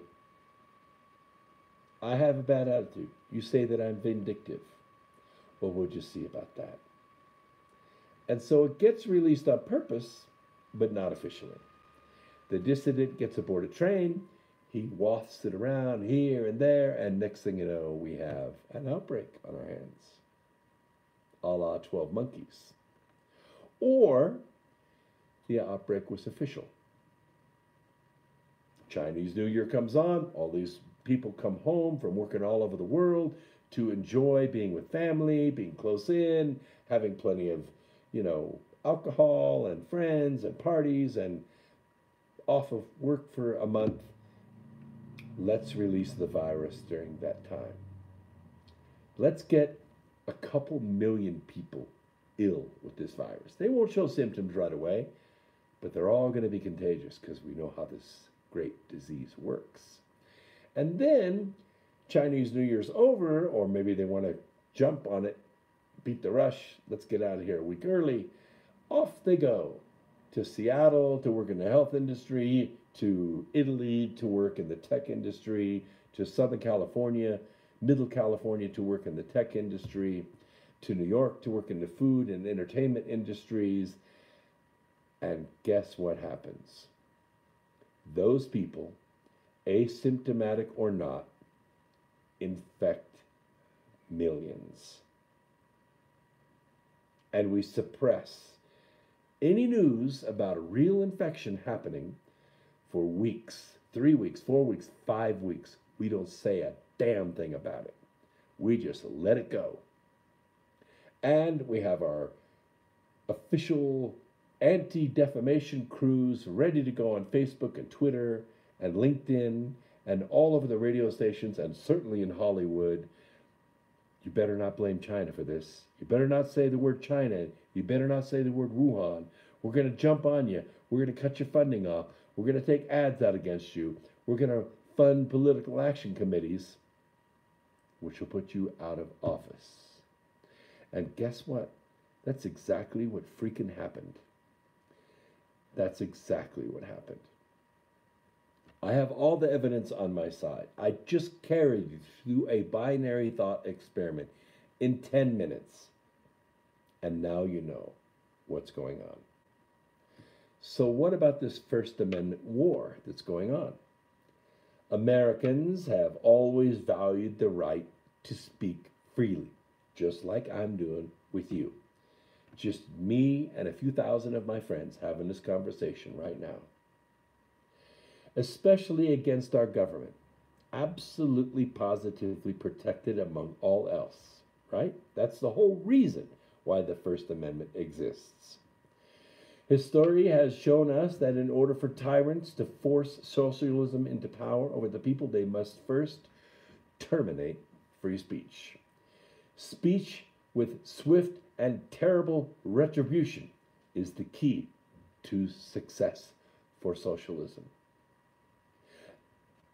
That being said, even the socialists have the right to speak in this country, do they not?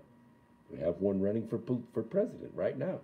Does he have the right to speak? Absolutely, he has the right to speak. They have the right to assemble. They have the right to organize and attract voters if they can. One of the ways they do this is by changing their name. They don't call themselves socialists. Oh, they might say Democrat socialists. But they relabel themselves, you see, as something that doesn't sound socialist. Of course, the alphabet world of non-profits is the favorite breeding ground for wealthy predators to gain power and seek their victims, the poor, the stupid, the greedy politician that needs to have money to run for a re-election, and the misinformed. So progressive, that's a soup, right? Well, it's also socialists. Progressive media group Free Press. There it is. That's it. That's the sheep's wool right there. So white, so soft, so unthreatening. Free press. Doesn't everybody want free press? Of course everybody wants free press. I like the name Free Press. Yeah, but they're a progressive media group. They're a nonprofit. They're a 501c3. Guess what they did? They petitioned the FCC, that's the Federal Communications Commission, to censor broadcasters from showing President Donald Trump's press conferences on the coronavirus pandemic. In its petition to the FCC, the group called it a life and death issue. Free Press urged the FCC to prominently disclose when broadcasters allegedly disclose information that is false or scientifically suspect. Really? And air disclosures prominently on television when broadcasters air allegedly false information. I quote, "When the president tells dangerous lies about public health emergency, broadcasters have a choice. Don't air them or put those lies in context with disclaimers, noting they may be untrue or unverified." Close quote. That's from Free Press. That's from their petition. I continue with the quote. "And certainly the FCC has a duty to rein in radio broadcasters that seed confusion with lies and disinformation." Close quote. Free Press, my ass. Carr called the petition a dangerous attempt to weaponize the FCC against free speech. He noted that while this proposal may not pass through the Republican-controlled FCC under Trump, because, as you know, the president has the right, or the FCC is made of 5 members. 3 of those members are from the party in the White House. 2 of those members are from the opposition party. It was that way when Obama was president, and they were like 5 days away from turning the internet in the United States over to the UN. Yeah, 5 days. That's Ajit Pai, who was, by the way, in the minority at the time because Obama was president and Ajit Pai was a Republican. He saved us. He saved us by going out publicly and telling us what they were trying to do with what they called net neutrality. Again, another innocuous name. So white, so pretty, so soft. Net neutrality. Of course, we wanted net neutrality. Yeah, well, that's not what you were going to get. What you were going to get was a United Nations run internet utility in this country. And it would have ruined us. It would have destroyed free speech forever. And I doubt very seriously President Trump would have even had a chance to get elected because Twitter could not have been used for President Trump to get his message directly to the people. couldn't have been used. Why? Because the FCC would have controlled the internet, that's why. It's dangerous, and it's a sweeping attempt by the socialists to weaponize the FCC against me, against broadcasters like me, and conservatives, and also politicians. The real danger here is, among other things, is that this particular group, free press, it sounds so wonderful. I think Benjamin Franklin would have loved it. This particular group is very influential in Democrat media. Wait a minute, there's that redundancy again. Democrat media Democrat. It's the same thing. You can look at this petition and say, this isn't going to get traction with the FCC. It's too radical. Never going to happen. But you got to remember, when it comes to greater government control of the internet, it's called net neutrality. Wait, isn't that a good thing? Net neutrality? Wouldn't that be wonderful for everybody? That group was at the vanguard of pushing utility-style regulations and heavy-handed regulations of the internet. That's what's called net neutrality, people. At a point in time that the people on the right and the mainstream left thought it was a third-rail issue, and the FCC would never do it. But what did they do? What exactly did they do? They campaigned to flip then President Obama, and then they flipped the FCC. And we ended up for a long time with what was absolutely unthinkable. We ended up with heavy-handed government-controlled internet under Obama. It was happening. It was pushed through. It doesn't go through a vote. Congress never sees this. The FCC itself pushed it through. It was 5 days away from becoming codified. 5 days. We almost lost our internet in this country to this group, which, by the way, renamed themselves Free Press. Free Press. In the end, there is no real answer but to remove, brick by brick, the capitalist system itself, rebuilding the entire society on socialist principles. That's their message. That's their message. We need to do whatever we can to limit capitalist propaganda. We need to regulate it. We need to minimize it. And we need to do everything we can to eliminate it. That's their message. That's their quote. So he also noted that Free Press has called for a fully funded, government-funded media. And so, when I think you put all that together, you think, oh, wow, wouldn't that be wonderful? Then that way we wouldn't have to spend so much on political campaigns. Yes, you would. You'd have to spend more because you'd have to find alternative media to be able to get to your constituency. Because if you're a conservative, like we are here, and by the way, in the chat room, I really respect this. They said, how come there aren't more people here? How come this doesn't get listened to more? Well, you'd think after 15 years, we'd have 200,000 followers, 300, 500,000 followers. We don't. We have a little over 3,000 subscribers. Why do you think that is? It's not because you don't share it. It's not because you don't like it. I have almost 100% likes, less than 1% overall. Over all the years that I've been on YouTube, 1% dislikes. Who has a record like that?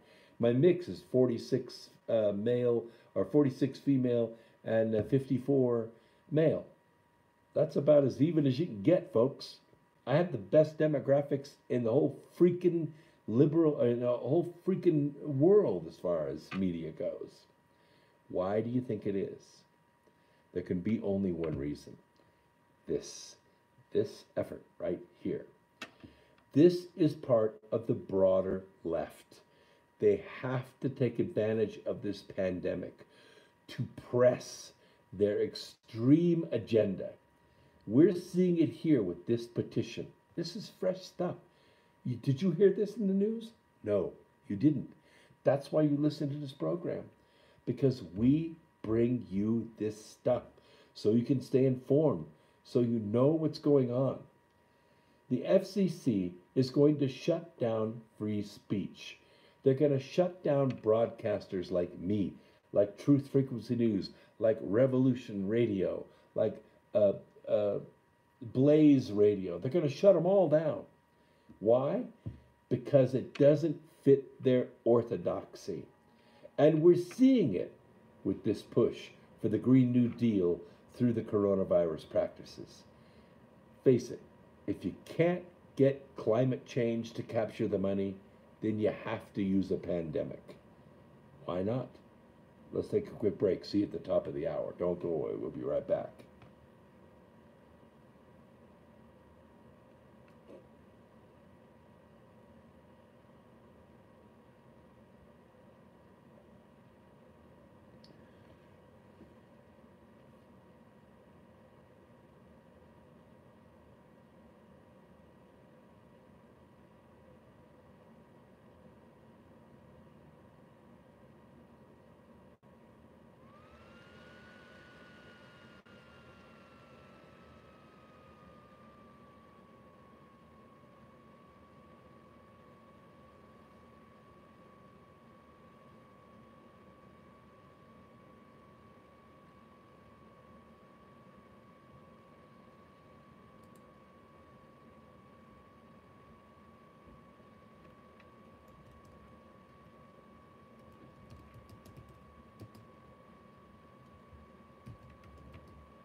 Welcome back, everyone, to the third hour of X Squared Radio, coming to you live from the America Free Radio studios in a live, undisclosed location in Flagstaff, Arizona.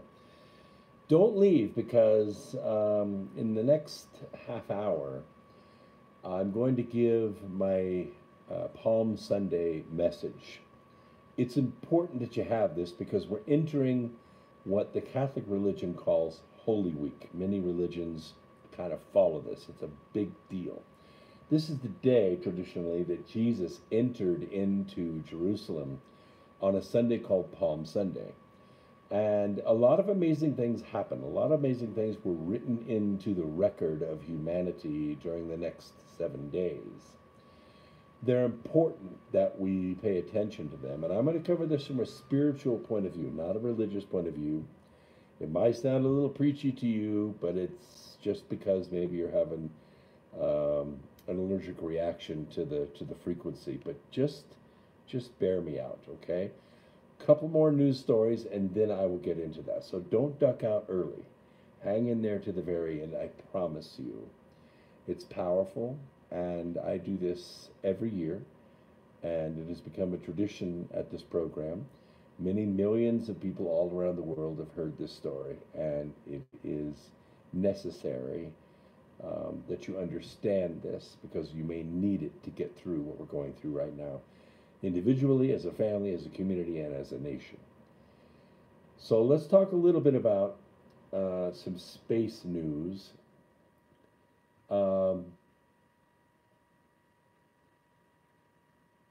Let's see here.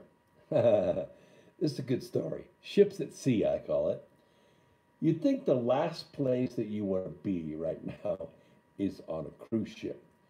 And you'd be surprised to understand that, given one horror story after another on cruise ships, that this would not be the place that you would want to be. Not being able to find a place to dock. There are actually more than half a dozen ships still at sea. Now, it's why this story is so stunning to me.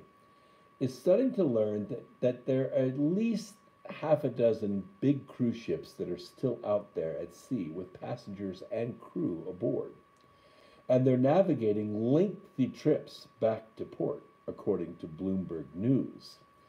About a month ago, there were hundreds of ships still in service, and there were dozens out at sea at any given moment. So recall that we covered the Diamond Princess cruise ship. You remember this one?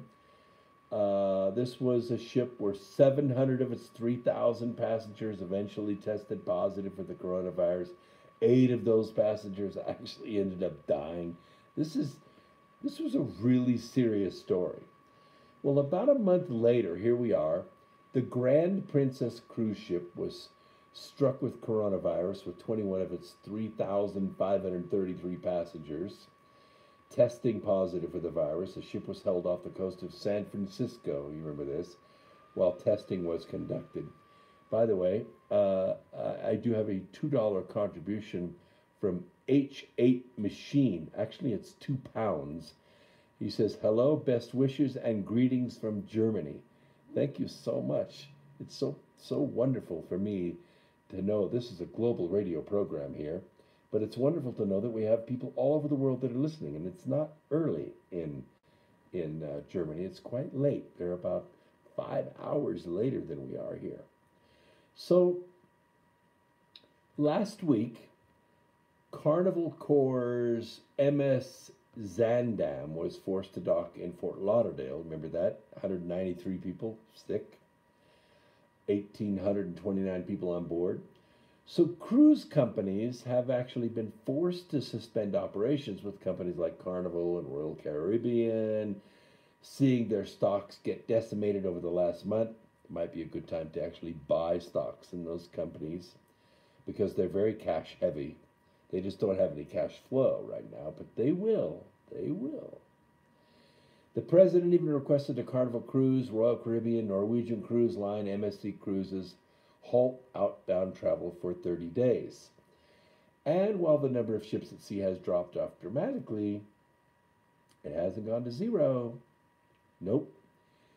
While more ships have returned to their respective ports and many have been moved with just crew aboard, Carnival still has 5 ships with passengers aboard MSC Cruise. MSC Cruise also has a ship with passengers that is out to sea. Now, these ships were thousands of miles from their respective ports when operations were suspended, and they're in the midst of returning, but they haven't got back yet. Guess what? 0 cases. 0 cases of coronavirus have been reported on these ships. So I'm just thinking to myself, you know,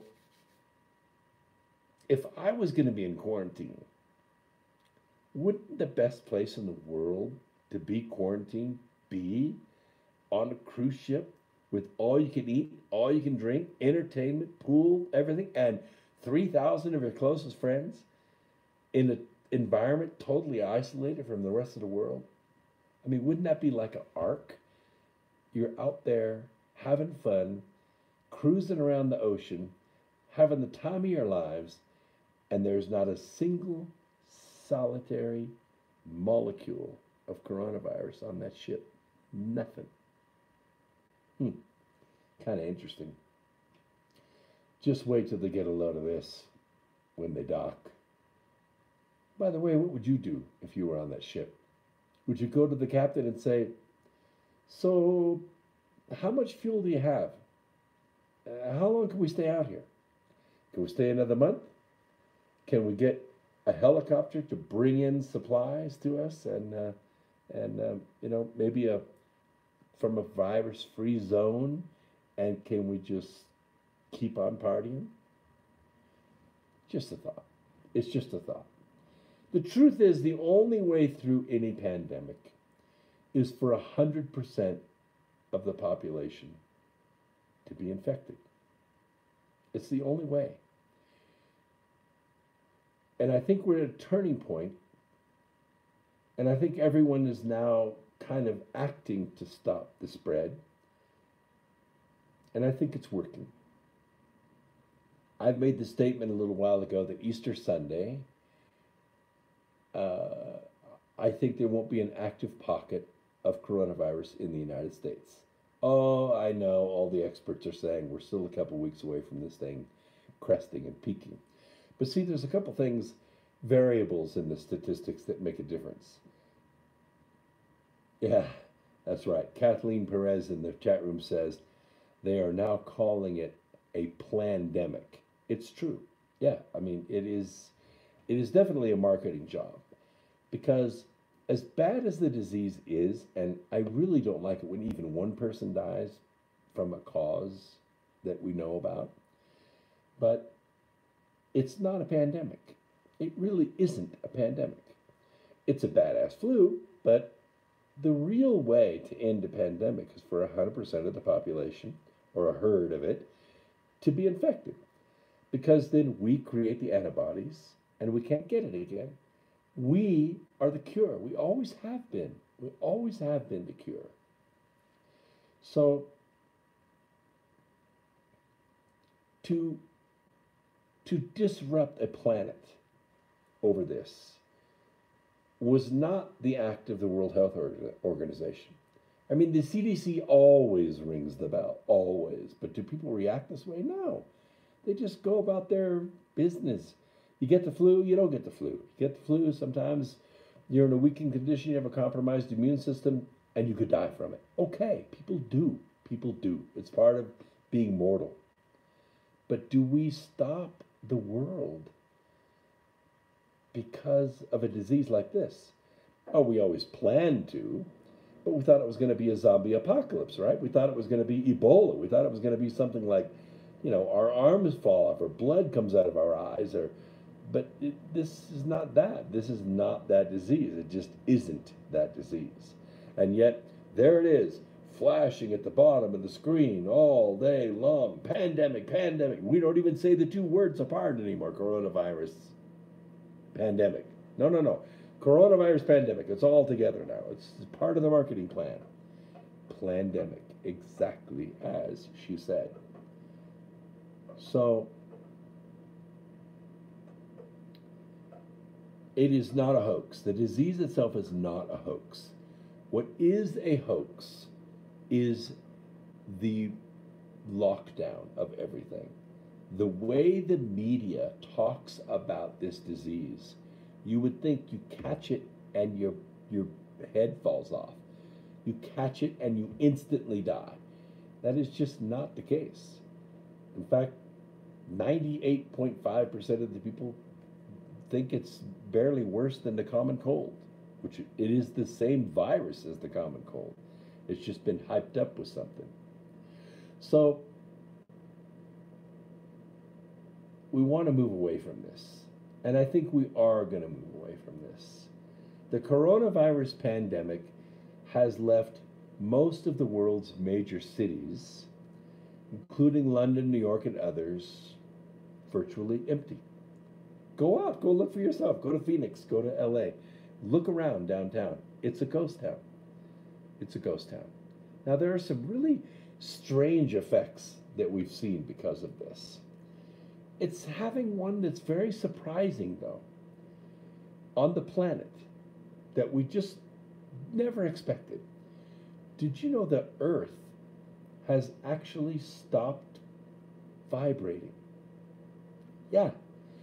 With travel effectively ground to a halt, seismologists around the world have reported a drop in seismic noise, according to an article in the scientific journal Nature. Researchers say the drop in activity, usually only seen to this magnitude at Christmas, when everybody's home, nobody's really traveling, Christmas Day, could help experts find smaller earthquakes and monitor volcanic activity more effectively. I quote, "You'll get a signal with less noise on top, allowing you to squeeze a little more information out of those events." This is Andy Frassetto. He's a seismologist at the Incorporated Research Institutions for Seismology in Washington, D.C. There's a big chance, indeed, it could lead to better measurements. I thought that was so amazing that the Royal Observatory made sure to note that the Earth is still shaking, just at a significantly smaller measure. All those trucks bouncing over curbs, all those trains moving and planes landing and all that stuff, all that banging and activity that happens in the cities, it's all gone for now. And what's happened is, yeah, the air is cleaner. Yes, I see that too. But we're also talking about quieter. It's quieter. And yes, I think there is an effect on the human residents as well.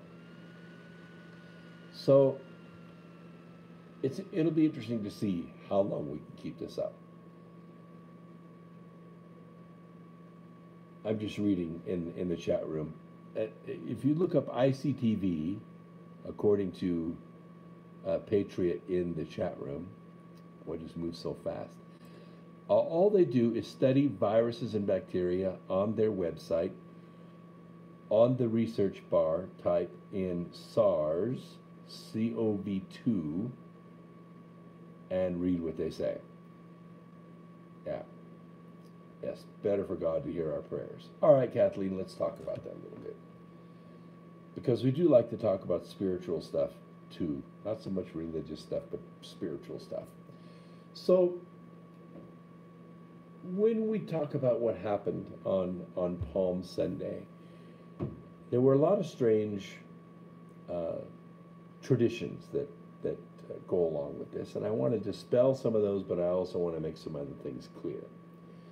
Because at the time, Jesus had his ministry going for about 3 years. In an age where virtually all communication was word of mouth. Not many people could read. People didn't travel very far.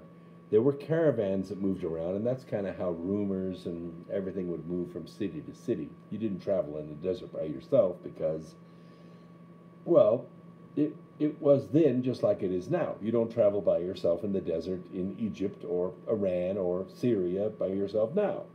Why? Because they're bandits. Because they're people that take advantage of people that can't defend themselves. It's your own fault. It's your own fault that you're raped if you don't defend yourself or if you wear provocative clothing. Well, it's that way still. It was that way then. And so people didn't travel by themselves.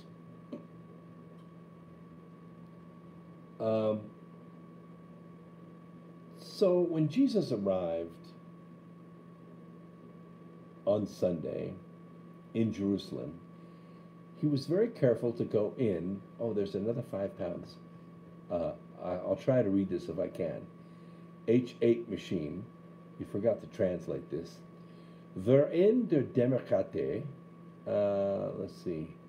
Schaffte wacht in einer Diktator auf. Those who sleep in democracy wake up in a dictatorship. I think it's Abraham Lincoln. Yeah, that's exactly right. Because a democracy is mob rule. And a mob doesn't move by itself. It can, but it doesn't usually. What a mob does is they follow a charismatic. Somebody stands up and has a good sounding voice. He looks good. He's big. He's tall. He's strong. He's popular. He's rich. Whatever. He speaks. The mob listens. That's called a dictatorship. That's what democracy always ends up being. They don't move like a school of fish. That's not how a democracy works. A democracy works by some guy standing up and saying, hey, you see all those rich people over there? You see all those gated communities and those big fine homes and all that? They have your money. Go get it. That's a democracy. It is. And what does the mob do? They go running over there. They tear down the walls. They pull those rich people out into the streets. They strip them naked, take their fine works of art, steal everything they get their hands on, knock the gold fillings out of their teeth. And that's democracy. Because one man said it was okay. That's why we live in a republic. Mobs can't do that in this country. But they're trying. So let's get back to what I was talking about. Because in the last half hour, I'm going to get more earnest into it, but I want to preface this for you. So Jesus arrives. He's kind of famous. And so I'll ask you, you can just tell me with your thoughts, what is it that made Jesus famous? Was he really handsome? Unknown. Was he big, strong? Was he powerful? Did he lead an army? No. What is it that made Jesus famous? Why did the people line up? And by the way, he was very careful to go in, not through any other gate, but the east gate. The east gate is the gate that royalty entered into the city of Jerusalem. And this is a very important time because we're coming up to Passover. Passover is a powerful time because millions and millions, and that's a big group back then, millions, of pilgrims come into Jerusalem during this time because it's a celebration of Passover. Passover had been around since the days of Moses. So, love made Jesus famous? Yes, maybe. I mean, it's true that it does not matter how much people love you. It only matters how you love others. But Jesus had enemies, too, and you will, too, even if you love everyone. But what really made him famous? I'm just looking in the chat room to see if anybody picks up on this. He was great. Yes, understandably he was great. But you know, it was hard to be great unless you were in a position of power. The governor was great. Herod was great. You know, Pilate was great. There were a lot of great men then. Men of influence, power, education, armies, money. Jesus had none of that. MG says it was his hair. How do you know what his hair looked like? You don't know. He could have looked like, clean shaven and had short hair. You don't know. Yes. Okay. I'll give it his message, yes. But I'll tell you what made him famous. It was the healing. It was healing people that made him famous. It was raising from the dead. It was healing the sick. It was curing blindness, restoring hearing. It was his ability to channel the power of God through him to the people. That's what made him famous. Now, he told us all along who he was in indirect ways, through parables. When the Pharisees accused him of being the Son of God, he would simply say, well, thou sayest I am. But what he really wanted to get across to us was not so much his divinity. Otherwise, he could have come in a cloud of glory and done it all. He wasn't there to do that. He was there to teach us of our divinity. This was a totally different challenge, because we've been told we weren't divine. We were told we were all but a bastard mistake of God, that we could never please him. And that just simply was not true. So his message, his short message, he didn't have a lifetime to do this now, only 3 years. 3 years. 3 years today is 3 minutes. But you could have tremendous influence in 3 years because of the media that we have. They didn't have that then. Everything was word of mouth. Yes, he fed 5,000. But 5,000 went and told 5,000 more, which told 5,000 more, which told 5,000 more. So by the time Jesus arrived at the East Gate in Jerusalem on Palm Sunday, it was the miracles that he had done that made him famous. That is what struck the most fear in the leadership, in the church, in the Pharisees and the Sadducees, the scribes, the Romans. It was the miracles that made the difference. And so, when he showed up, walking through the East Gate, riding, I guess, through the East Gate, if he did ride the burro through the East Gate, it's difficult to say. By the way, the whole saying about it's easier for a camel to pass through the eye of a needle than a rich man into heaven, there's been a lot of prevarication about this, so I want to set this to rest. There is no gate in the wall called the eye of the needle. There's no truth to the rumor that a camel had to shed all of its burdens, pass through the eye of the needle in the wall, and then be loaded back up again to carry on. That's not where it came from. Jesus was actually trying to say to people, it's not impossible for a rich man to get into heaven. It's difficult, because a rich man he will love his wealth more than he will love his neighbor. It's the same today, mostly. Rich people love their wealth more than they love their neighbor. And you remember, when the disciples came to him, they had a lot of laws in those days. Gosh, you had laws about which way you could walk out of a building, and when you could pick corn, and when you could eat a fig, and I mean, who could keep track of all that stuff? So many different laws. The scribes were writing laws all the time. The Sadducees and Pharisees were lawyers, and they, it's just like today. You see videos of people today getting the crap caned out of them in the Middle East over some stupid law that they violated, not wearing their shoes right or not wearing their hijab right or something. They get the crap kicked out of them. It was the same then. So the disciples went to the man who should know. They went to Jesus, and they asked him, look, Master, we have a lot of laws, but which is the greatest law? Which is the greatest commandment? If we could just start there, you tell us, what is the greatest commandment? And Jesus didn't hesitate. You remember what he said? Well, what is recorded is, thou shalt love the Lord thy God with all thy heart and might, And the second is like unto it, thou shalt love thy neighbor as thyself. You remember that? Written in English? Well, you realize that it was originally written in Greek, right? It wasn't, no, it wasn't written in English. It was written in Greek. So, and it was recorded years later in Greek. When you write in Greek, the way you structure the sentence is with the conclusion and then the premises. It's called the deductive syllogism. If this and this, then this. So you write it in reverse. So you should read it in reverse. Because let's take a quick break. We'll be right back. Don't go away. Final half hour coming up. YouTubers, hang out.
Okay, final half hour.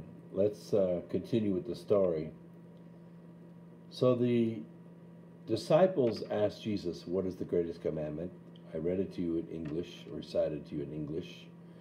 So now let's do it in Greek the right way so that it makes sense to you. Because the other way, you've just been handed the large end of the bat, and you've been told to go to the plate and hit a home run. And most people cannot do this. In fact, it's very difficult to do. I'll address that in just a second about manifestation and resonance. Because somebody asked me, what's a miracle? And I said, a miracle is the desires of the soul made manifest. And I said, many desires of the soul go unmanifested because of the lack of resonant energy. They don't have resonance. Because the desires of one soul, not one's soul, one soul is very small, like a mustard seed. And so you can do one of two things. You can gather the desire of a lot of souls together and put them with yours and make a big push, a big energetic addition to reality. But that doesn't happen very often. Or you can apply your desire over and over again at exactly, precisely the correct moment. And that mustard seed becomes a resonant power.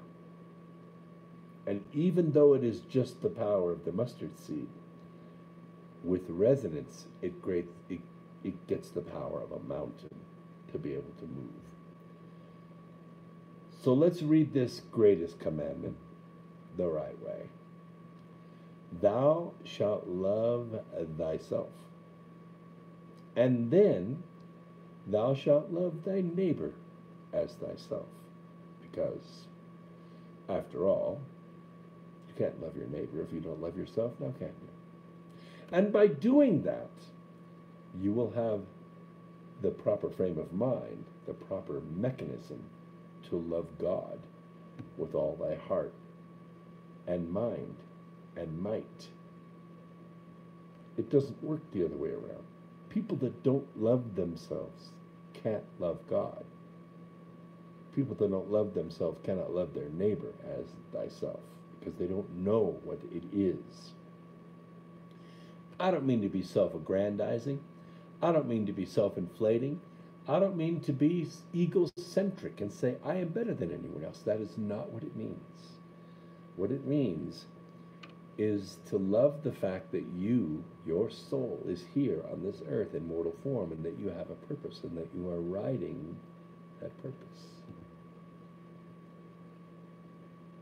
All souls aspire to mortality. The greatest souls in the universe came here for mortal life. Moses, Adam, Abraham, Jesus, Buddha, all the great souls came here for mortal life. This is where the aspirations of challenge, of overcoming limitations, of pushing through the limitations of the small amount of wavelengths of light your eyes can see, the small amount of vibrations your ears can hear, or chemical interpretations that your nose and mouth can make, or frequencies that your hands can pick up. It is a small fraction of what's available in the universe. Now we use instrumentation to enhance that, of course, but nothing compares to the ability of the soul to feel. The challenge, of course, for everyone is to let the soul touch the universe through your physical, this biological transducer. That's the challenge, isn't it? It's always the challenge. Only what happens in real life is the body, the mortal body, becomes the overpowering force.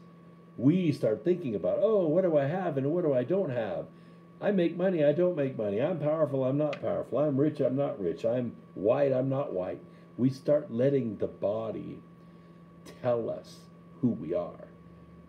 And that's the big mistake. I think this is the most important message that Jesus had when he rode through the East Gate. Was he royalty? Maybe, in some people's eyes. Was it the king of the Jews? No, not really. Did he have the inheritance? Did he have the bloodline? Yeah, he had the bloodline, uh, obviously from his father in heaven, but on his bloodline, his mother Mary had 14 generations through the house of David. So maybe the crown descended through her. It's possible. And through the matriarchal order, the crown descends. Maybe. But I don't think he rode into the east gate of Jerusalem that day on Palm Sunday to begin the final week of his mission with that in mind. Do you? No. Next Sunday, this culminates, this process that's being built. Because when Jesus arrived in Jerusalem, in fact, before he even left to go to, before he even got on the burro to ride to Jerusalem, he knew what was going to happen. He had been planning it. He had watched it his entire life. Growing up in Abydos, Egypt, he saw the Passion Play every single year played out in the town. Seti's temple was there in Abydos. He watched the resurrection ceremonies and parades of Osiris being resurrected by Isis. The female and the male energy being brought together in that Passion Play. Exactly why Jesus needed Mary and him to go through this process together. That's why she was there. That's why he chose her. That's why she chose him. So this Palm Sunday, a lot of powerful things were coming to bear. First, you recall when Jesus was in Jerusalem, he went to the temple often, right? One of the times he went to the temple, what was going on in the grounds? The money changers. You remember that? You remember the money changers? You know what they do? Well, pilgrims come to Jerusalem, right? And they want to make sacrifices at the temple for various things. They got certain sins they want to absolve themselves of. And so the tradition was that you had various sacrifices that you had to make. Doves or lambs or, wheat or whatever sacrifice. But these are pilgrims. They didn't bring doves with them from the land that they came from. No. So what they brought was money. They brought gold. They brought shekels. They brought silver. They brought their own script. And when they arrived at the temple, there are people there selling doves that are acceptable for this sacrifice or that sacrifice.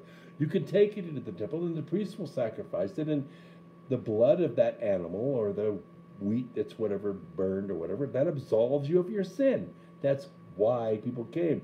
That was the whole purpose of Passover in the first place, right? The only trouble is that, well, they were charging too much. When the pilgrims came in, they didn't know what doves were worth. They paid, whatever it was worth, because they just rode hundreds of miles on a caravan to get there. They weren't going to say, that's too high. I'm not paying that. I'll go home with my sin before I pay that. No, they may only come once in their life. They got to get it done, no matter what. And so they paid the price to be absolved of their sins. But the money changers weren't being fair. And that's what Jesus noticed. And that's why he cleared the grounds of them, turned over their tables and yelled at them. It was disruptive. It was against the law. We could have been arrested, could have been killed dead. But you remember what he said? My Father's house shall not be a den of thieves. You remember that? That's what was written. That was then. This is now. This is Palm Sunday. Jesus rides back into Jerusalem through the east gate. Now his mission is complete. His 3 years is complete. He now has the priesthood. He now has the process of becoming the Christ is almost complete. He was always the Son of God, but he became Christ through the things that he suffered. Now he enters Jerusalem And he returns to the temple, and guess who's still there? The money changers. What does he do? He clears the house again. Again, he turns the tables over. Again, he grabs a whip and thrashes them and says, what? What does he say?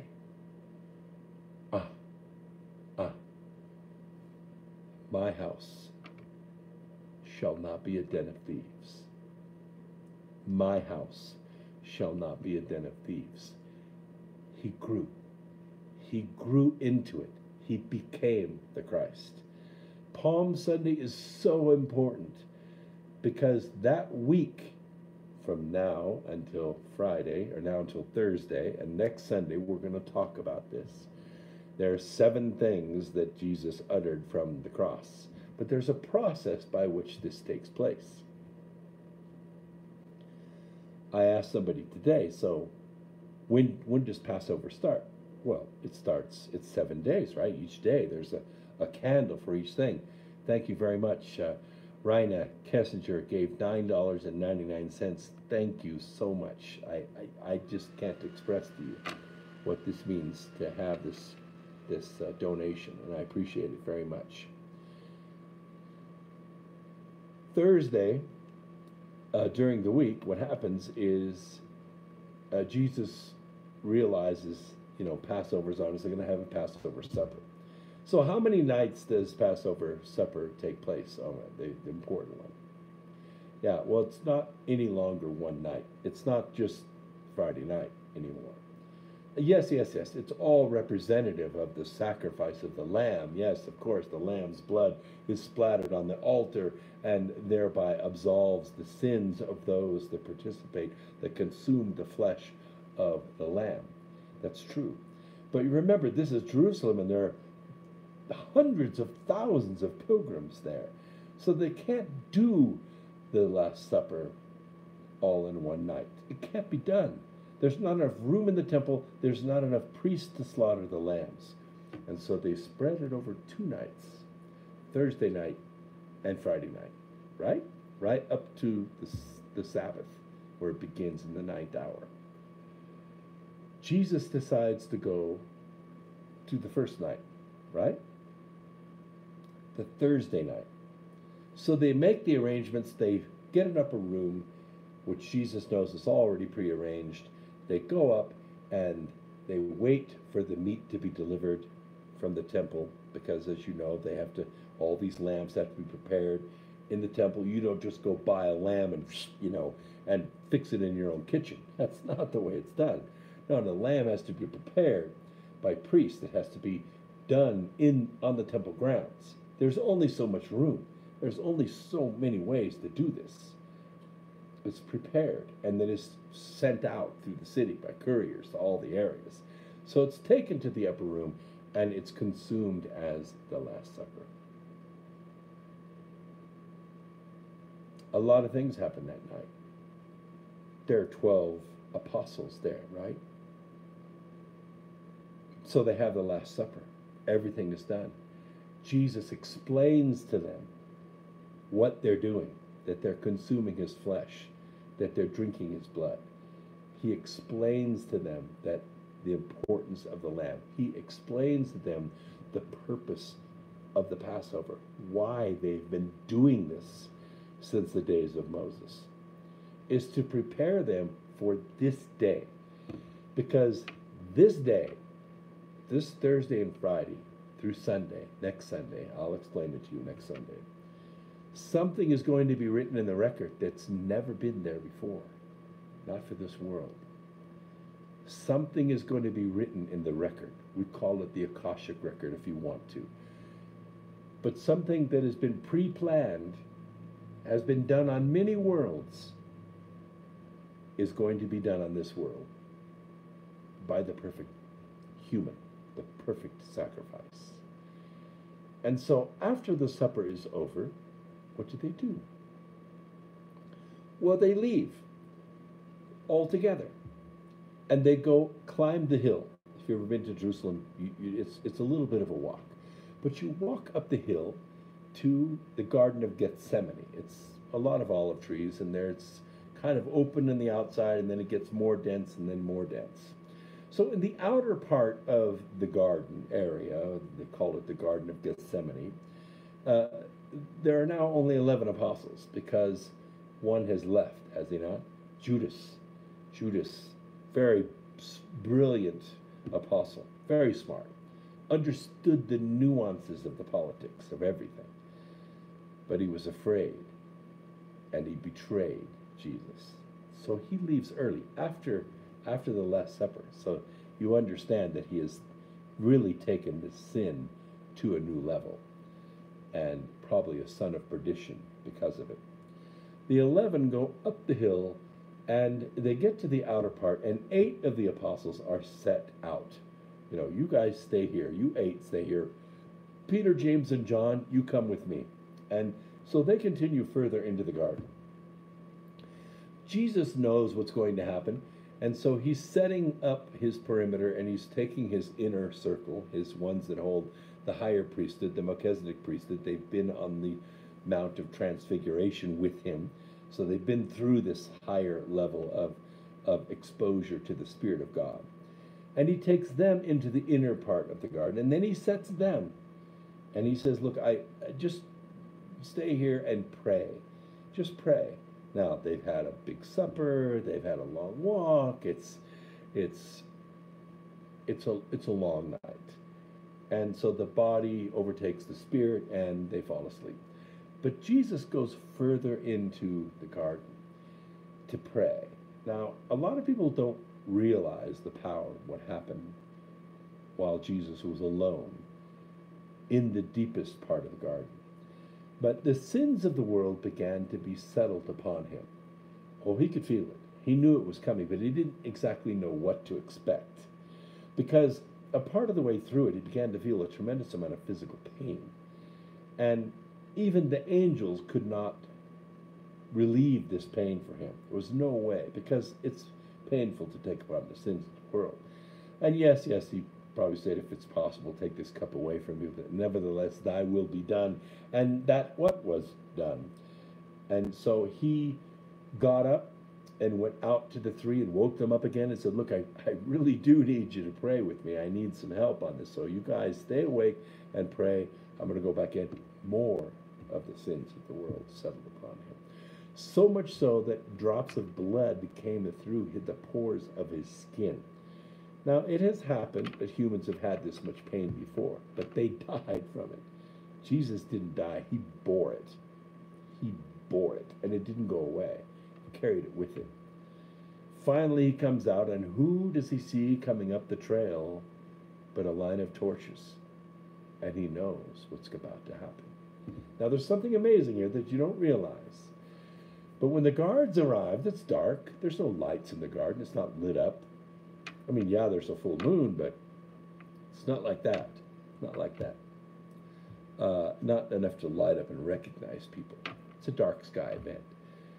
The guards were there to arrest Jesus, but they needed somebody to identify who Jesus was. Now, they could have taken him any time, but they didn't dare do it, because if they did, the crowds would have mobbed them. It would cause riots, sort of like, arresting a very powerful political figure that's very popular today. If we actually went and clapped the cuffs on them and put them in an orange jumpsuit, there would be a revolt.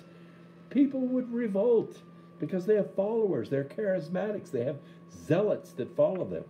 Same thing with Jesus. They didn't want it to happen. And there was only a small group, that managed, millions of Jews in the area were run by a very small amount of Romans, and Sadducees and Pharisees, they were all cowards anyway. So Jesus identifies him by kissing him on the side of the cheek. And when he approached him, Jesus said, that thou doest, do quickly, right? So he kisses him on the cheek. The guards go to take him, and Jesus does something quite amazing at this time. He doesn't just surrender. He pushes them to the ground with his power. They fall to the ground, on the ground. These guys are, big, strong, trained soldiers, and they're held there on the ground. And Jesus says, whom seek ye? And they said, "We seek Jesus of Nazareth." And he said, again, "Whom seek ye?" They're not able to get up off the ground. They know they're being held there. "We seek Jesus of Nazareth." And he says, "I told you, I am he. So you let these go." And they did. They didn't arrest all of them. They only arrested Jesus. He let them back up off the ground. So they knew he was giving himself to them. They weren't taking him by force. He gave himself to them. Well, then the illegal trials all night and all of that. Of course, Peter wants to come with him. "I'll go with you. I'll fight all the way." Now, Jesus says something strange to Peter. He says, "Before the cock crows 3 times, you'll deny me." "Oh, no, no, no, no, I won't. But it was said. Now, a lot of people have thought, because the cock did crow 3 times, and of course, the cock did crow once in the morning, and by then Peter had denied Jesus 3 times, and he crashed. He emotionally crashed. And by the way, he changed. You could see Peter before and Peter after that night. Big change. But I've often thought about that, and I thought, what if Jesus was pulling Jesus aside, or pulling Peter aside, and telling him, "You will deny me 3 times before dawn, before the cock crows." He was ordering him to deny him, because he knew if he did not, he would be taken to, and the church would be lost. We wouldn't know anything about it, because every one of them would have been killed.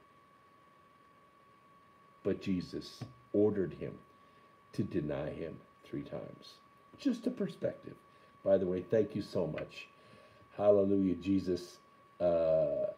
H8 Machine says, and he puts another 2 pounds in there. Thank you so much.